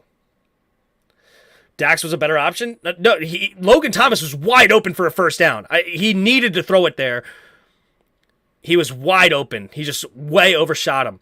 All right, Kirk at Washington's 12, takes the snap under center, play action, setting up the screen, tipped up in the air, and it hits the ground harmlessly. Montez Sweat using those long arms and athletic body to jump up. Kirk Cousins was trying to get it over top of him to Dalvin Cook for a screen, but Montez Sweat making a play. Oof. Jonathan Allen. Oh, Jonathan Allen just did the spin move at the wrong time. If Jonathan Allen stayed in his lane, he may have had a pick. It's impossible for him to know that, though. 2nd and 10. 3 receivers to the right. Kirk in the shotgun.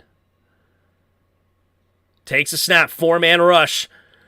Slight pressure. Throwing it to the end zone. And Dalvin Cook, one-hand grab, gets the touchdown.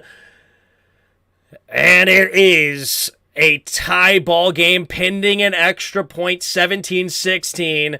And Minnesota, just like that, are back in the football game.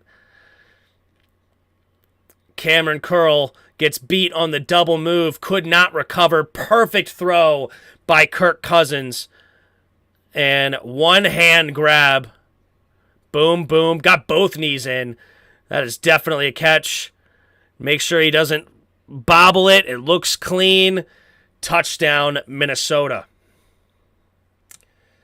All right. Heineke, though, is a man with ice in his veins. I tell you right now, he does not care that he just threw that pick. He will continue to sling it. He's just got to improve. And we've seen him now twice this season be clutch here in the fourth quarters. Does he have another one in him?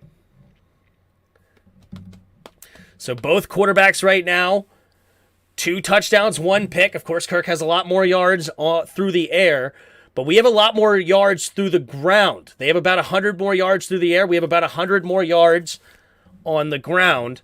So both teams with pretty much identical. Literally, there's a 1 yard's difference between the two offenses. 259 to 258. Man, oh man, oh man. 17-17. We have the football in a tie game. I know it's not the easy way. I know a lot of you fans wanted just a quick, easy win, rip the Band-Aid off kind of thing. That's not how we do here in Washington. That is not how we do. Heinicke wins gritty. We win gritty when we win. Can we do another one? If we go back to my thing, all right? And you can go back and listen to me on Skins in the Game, all right? Go back and listen. We go over here. Well, not on title. I don't care about that. I want to go to this. If we go back, this is what I said. Stay gritty. Winning ugly is just fine. Survive the punch in the mouth. I said during the live stream, there would be a time that Minnesota goes 10 or 14 unanswered, but we have to stay in it. Here it is. We were up by 10. They went a quick 10 unanswered. We have to survive the punch in the mouth. We have to do it, right? We kept the balanced approach. We've been bracketing JJ ever since the first drive. He has not woken up very much at all. We have continued to shut down the run, and we got some Heinicke luck. We have to do key number 5. We've done it all. Heinicke luck with that big touchdown with the ref. We got that. We've been bracketing JJ. JJ's been shut down since the first drive pretty much. Continue to shut down the run. They've not done it at all. Keep a balanced approach. We've ran it, done both. Now we have to stay gritty. Winning ugly's just fine. Survive the punch in the mouth. We just got punched in the mouth. It ain't about how hard you can hit. It's about how hard you can get hit and keep moving forward. Let's do it. There's the touchback. Heinicke comes back on the field on their own 25-yard line.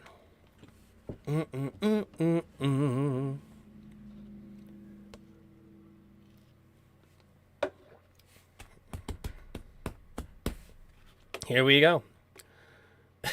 Taylor is green bites her ass, cost us the game, says Key himself. I think you're a little bit premature there. Hence the comment. If you get it, you get it. All right, here we go. 10 points in the last 3 minutes. 3 receivers to the right. Heinicke in the shotgun takes the snap, drops back. Play action, looking, has time, thought about going deep, doesn't like it. Looking, scanning, and he's just going to throw it away to live another down. 7:38 to go here in the fourth quarter.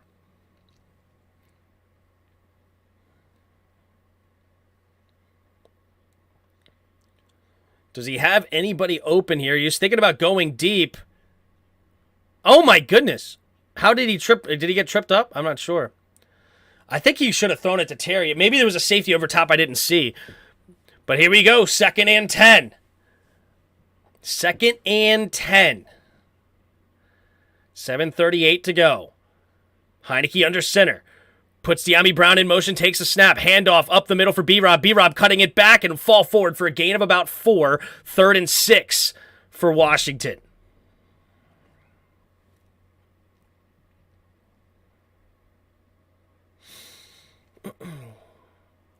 $7:20 to go here in the fourth quarter. 3rd and 6 for Washington. 17-17.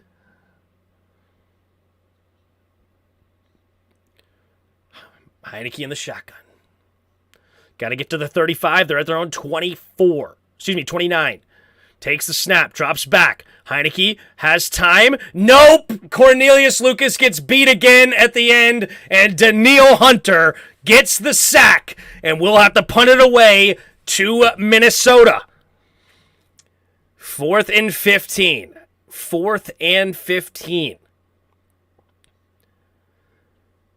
Nice. Come on, Lucas. You have to focus on Hunter. What are you doing helping Trey Turner? Dude, you have... we're going to look at that on the film. I'll tell you exactly why that was a sack. That is all on Cornelius Lucas. or the coaching staff if they coach it like that. There's Tressway on the punt. He's going to catch it around the 36, running to the right side, and he's going to have a decent return punched out of bounds at about the 46, 47-yard line. It's Jalen Rager on the catch and run, and it's 6 minutes, 12 seconds left. Washington's defense is starting to break a little bit. Can we step it up?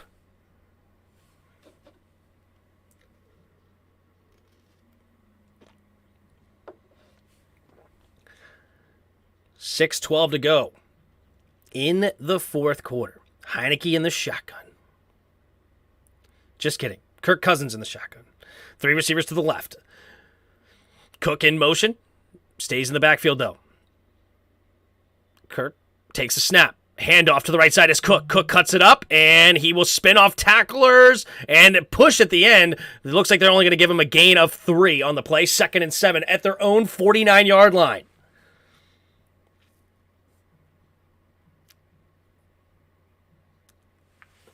To be fair to Lucas, this is his first bad game.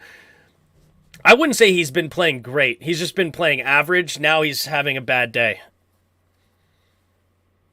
2nd and 6. Kirk Cousins in the shotgun. 3 receivers to the left. Hawkinson goes in motion, takes the snap, drops back. 5-man rush, throwing it underneath. And Hawkinson, does he make the grab? It looks like he does. What a tough catch. Cameron Curl covering TJ Hawkinson. And he was right there to try to knock it away, but that is tough hands by TJ Hawkinson. Well done by the tight end they just acquired this past week on trade. And now it's 1st and 10 for the Vikings. 2 receivers each side, takes the snap. 4-man rush, pressure's coming, and he gets hit as he throws. And they will pick it up, but I believe that's an incomplete pass. 2nd and 10 for Minnesota.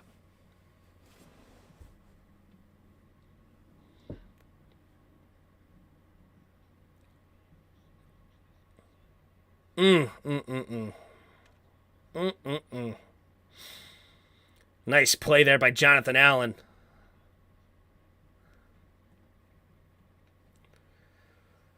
All right, 2nd and 10. 5:03 to go here in the fourth quarter. 2 receivers to each side. I'm going to soft cover 2 shell here for Washington. Takes a snap. Handoff up the middle for Cook. And Cook will get a nice run here for a gain of about 8, maybe 9. And it's 3rd and 1 for Minnesota. They are in field goal range here now. 4:50 to go. They're up to about the 31-yard line of Washington.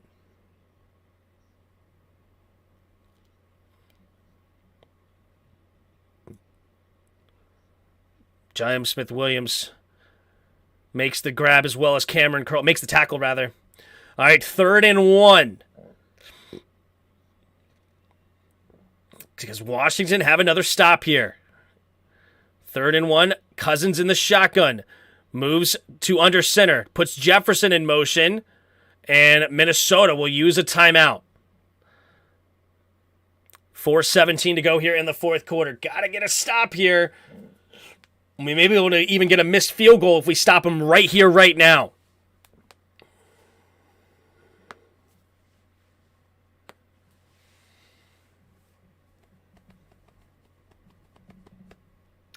Let's do it. 3rd and 1. 3rd and 1.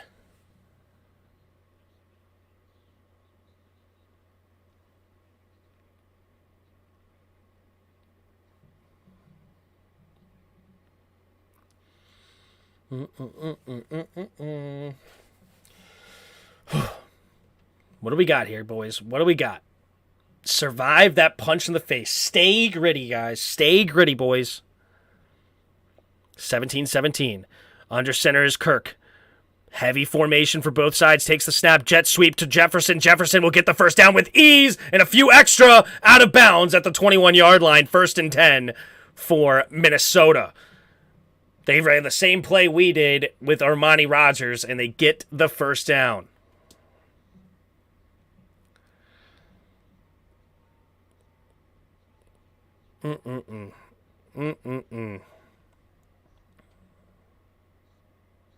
Where's that? Hey, Dalvin Cook just blindside blocked him. Not really, though. Never mind. He was running in motion with him. 1st and 10. At the 21-yard line. We've already seen 1 red zone interception from Kirk. Will we see 2? Heavy formation. Fullback in motion. Takes the snap just in time. Takes the snap, gives it to Cook. And Cook spinning and get a nice run for a gain of about 6. We're starting to lose contain here of Dalvin Cook. It's a gain of 6. It'll be 2nd and about 4 for Minnesota. Just under 4 minutes to play here. Just under 4 minutes to play. Washington's got to keep him out of the end zone here. Got to keep him out of the end zone. Come on, defense. You've been playing great all day long. We need 1 more in you, baby. 1 more. Offset I formation. Kirk puts Hockenson in motion. Takes the snap. Play action. Rolling to his right. Pressure immediately. Gets it out quickly. And caught by Hockenson. And Jamin Davis makes a nice tackle for no gain. It'll be 3rd and 4 coming up for Minnesota. 3:15 and counting here in the 4th quarter. Jamin Davis showing that athleticism and speed to get there quickly to make that tackle. Nice closeout. Here we go. 3rd and 4. Just crossed the 3-minute marker here. Got to get off the field if you're Washington, holding them to a field goal. What do we got here? Kirk Cousins in the shotgun. Dalvin Cook in the backfield with him. Puts a man in motion at the 15-yard line. Takes a snap, drops back, looking, quick throw, and it's caught by Hockenson, wide open, and nobody covered Hockenson underneath, and it'll be 1st down. What in the world was that? What in the world was that defense? I mean, nobody covered Hockenson. What are you doing? Oh my gosh. That is the Jack Del Rio special if I've ever seen one. 1st and goal at about the 5 now. Ay, ay, ay. Kirk Cousins in the shotgun. Oh, that's so brutal. So brutal. And we only have 1 timeout left. 2 receivers each side. Kirk in the shotgun. Takes a snap. Handoff. No, play action. Throwing it to the end zone and overthrows. And that is a waste of a play there for Minnesota. He does survive a next one, but they do not run the football and do not allow the clock to keep running. That definitely helps Washington. That's as if they saved us a timeout right there. 2nd and goal. 2nd and goal, 2:31 to go here in the 4th quarter. What do we got in the tank here, boys? Survive the punch in the face. Can we do it? 9:48 to go. Justin Jefferson goes in motion to the left. Oh, gosh, one-on-one with Cameron Curl. Not Cameron Curl, with Kendall Fuller. Takes a snap. Handoff up the middle for Cook. Cook bouncing it out to the left, cutting it back up the middle, and he will get to the 4-yard line. It'll be 3rd and goal from the 4. All right, that should bring us to the 2-minute warning. All right, here we go. Play of the game for the defense. You've had such a great day. You got to keep them out of the end zone. Got to.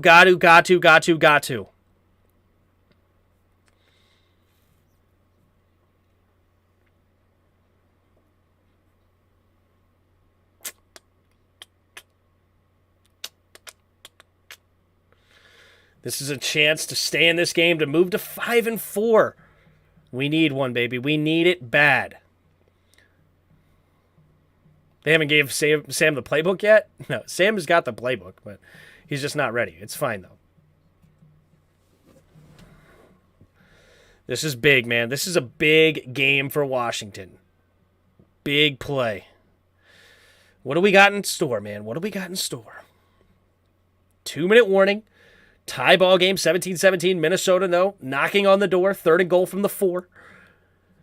Hold them to a field goal or get a turnover, even better. We'll see. What do we got?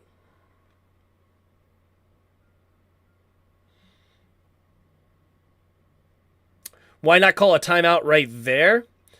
Well, it depends, because they may throw it here. We could save it, right? Because if they throw it here and it goes incomplete, that's going to only allow a minute and 56 seconds on the clock, and you get to save your timeout.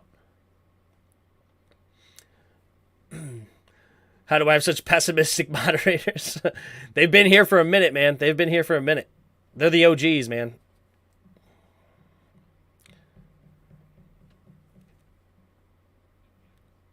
Yeah, let's get some INTs in the chat. Give me INTs in the chat. Let's all, like the spirit bomb. All right, let's focus in. Interception, INTs in the chat. All right? A spirit bomb. Let's all feel it. Let's all think it. Let's all dream it.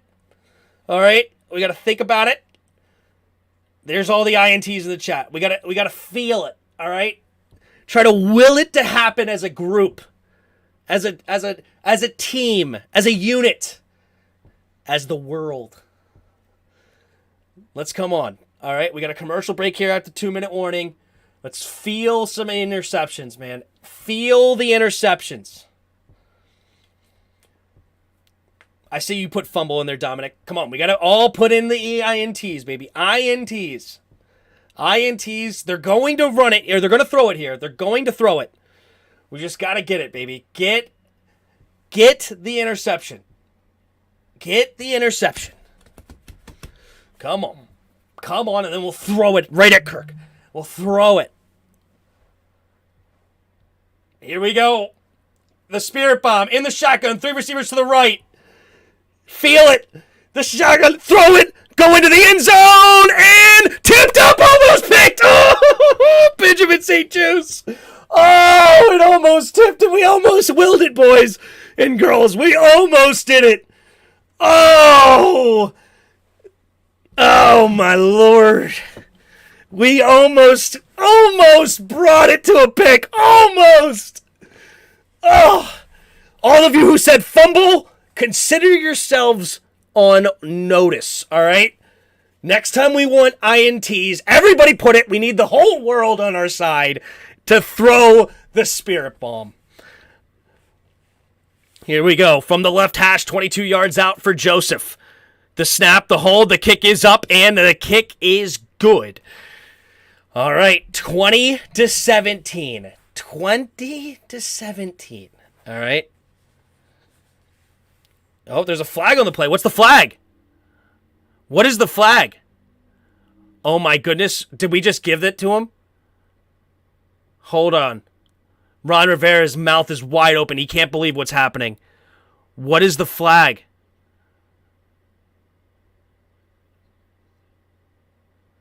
Personal foul. Unnecessary roughness. Defense. Number 91.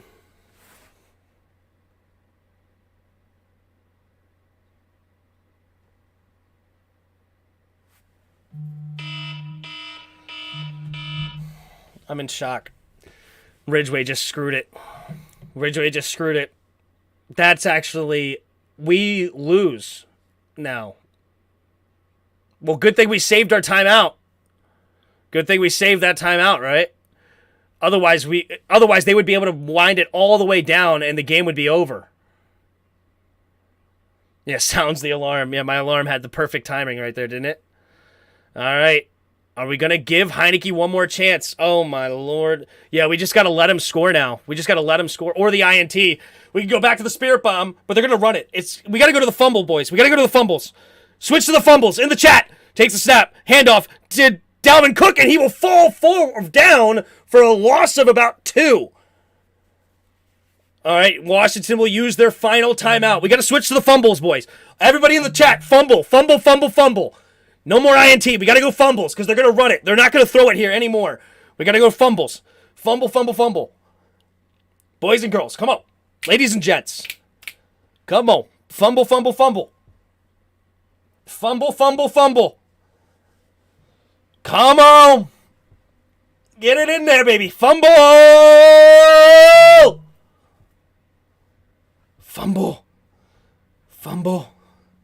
Come on. We need a fumble.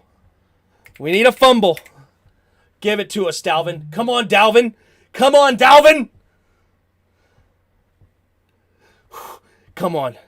Fumble. Single back. Kirk under center. Heavy formation. takes the snap, hand off to Cook, fumble! And they're going to stuff it. They're trying to strip it. Oh, they tried to pull it out, but they couldn't do it. Oh, they couldn't do it. All right, they're going to run down the clock now to 1:32, 31, 30. They can get it down to about 1 minute with this play, and they're not even trying to score a touchdown here. They're going to kneel it, and they're going to go for the field goal. We're going to get the ball back with like no time. That penalty was so massive. That penalty was massive from John Woodway. Huge. All right. Minute and 6, 5, 4, 3, 2, 1. They will call timeout, them being Minnesota. They'll use their second timeout of the game. So if they run the play and then kneel it, if they run the play and they get tackled in bounds, they will be able to wind it all the way down to about 16 seconds.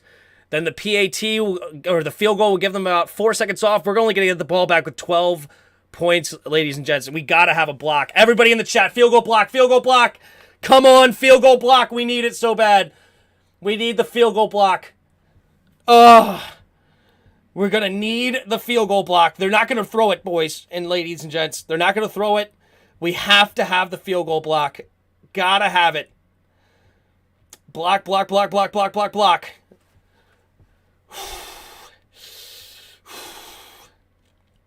Gotta have it. Minnesota. Let's see what they got. 3rd and goal. They're going to run it here to wind down the clock. Minnesota. Under center takes the snap. They're going to keep it, and Kirk Cousins just gives himself up at the 10-yard line. All right, so there'll be about 15 seconds left at the end of this clock. They'll call timeout. Can we get a block? Can we get a block? Block. Come on.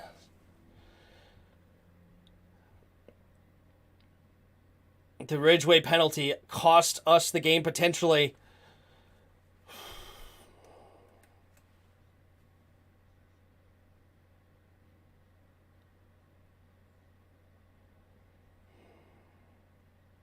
Last time out with 16 seconds left.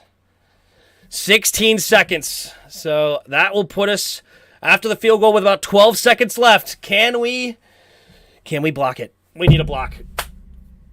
Come on. We need a block. Blocks in the chat. Everybody block it. Block.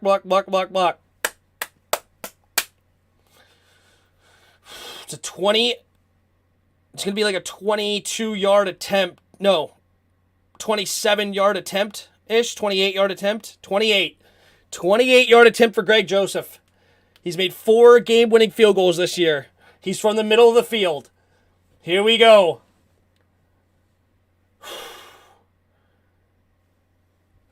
The snap, the hold, the kick is good. And it will be 13 seconds left on the clock. Do we have a miracle?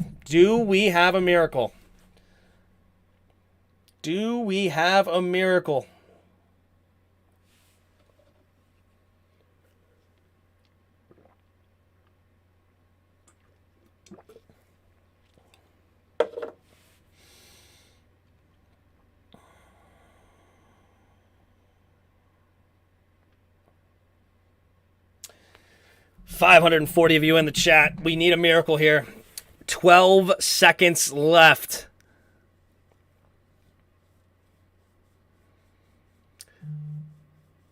This was a great battle between 2 backup QBs. That's funny. What do we got? Heineke.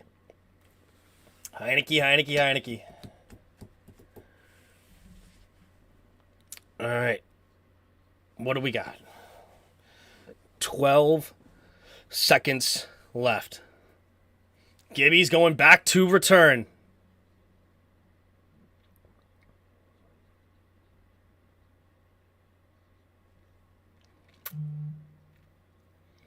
$12 seconds left. Joseph, and to kick it away. And there's the kick. And it will be way out of the back of the end zone. Yeah, he made sure nobody was returning that. So Heineke, no timeouts, 12 seconds. Got to hit the sidelines. Can we get our own miracle? We know the miracle in Minneapolis. Can we get another one? Can we get one, rather? Heineke's got 5 game-winning slash tying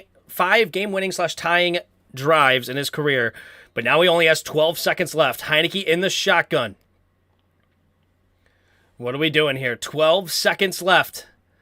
3 receivers to the right. Minnesota's playing way off. Takes the snap. And he's going to throw it underneath to Gibby in the middle of the field. Got to get out of bounds. Gibby, can he get out of bounds with... Oh, I don't think he did. Game over. Gibby did not get out of bounds. And the game is over. And Washington is done. Not sure why in the world you threw it in the middle of the field, but it is what it is, I guess. And the game is over. 20-17. Minnesota survives Washington. Oh, yeah. The spread was only 3. They got it right on the nose. And Sullivan making the tackle inbounds. It's a good call there. And the game is over. 20-17. Let's take a look here. Man. It started with bad offensive line play. We came back, though. We got some lucky breaks for Heineke. And then Heineke threw a back-breaking interception, giving the Minnesota Vikings a chance to tie. And then Ridgeway makes a huge blunder on that field goal attempt, running right into the center. And this game's over. And we fall to 4-5. Minnesota survives to go to 7-1. Dan is not sold yet. Dan did not sell yet. But I appreciate all of you in the chat. You guys are awesome. I appreciate you, and especially the people that are channel members, and especially the people that are subscribed. If you haven't subscribed already, give the subscription. Minnesota played a good game in a lot of ways, and they came out and punched us in the mouth. We got a decent amount of new subscribers today. We're on the road to 4,000. We're getting close. That's a tough one, man. Tough one to swallow. I appreciate it, everybody. But I'm going to get out of here. I think I'm going to get out of here. It's fun. Hit the like button. Hit the subscribe button. If you would like, you could join the Discord. Link is in the description to join our Discord. Also, you can subscribe to the channel and become a channel member. $1 a month to get your skin in the game. Help support the channel that way. But I appreciate everybody. Couldn't say that enough. You guys are awesome. You guys make it so much more fun. We had 500 of you in the stream. That's awesome. A lot of people in here. But that is the way the cookie crumbles. So, it is what it is. And I think that's all I got. So until next time, see ya!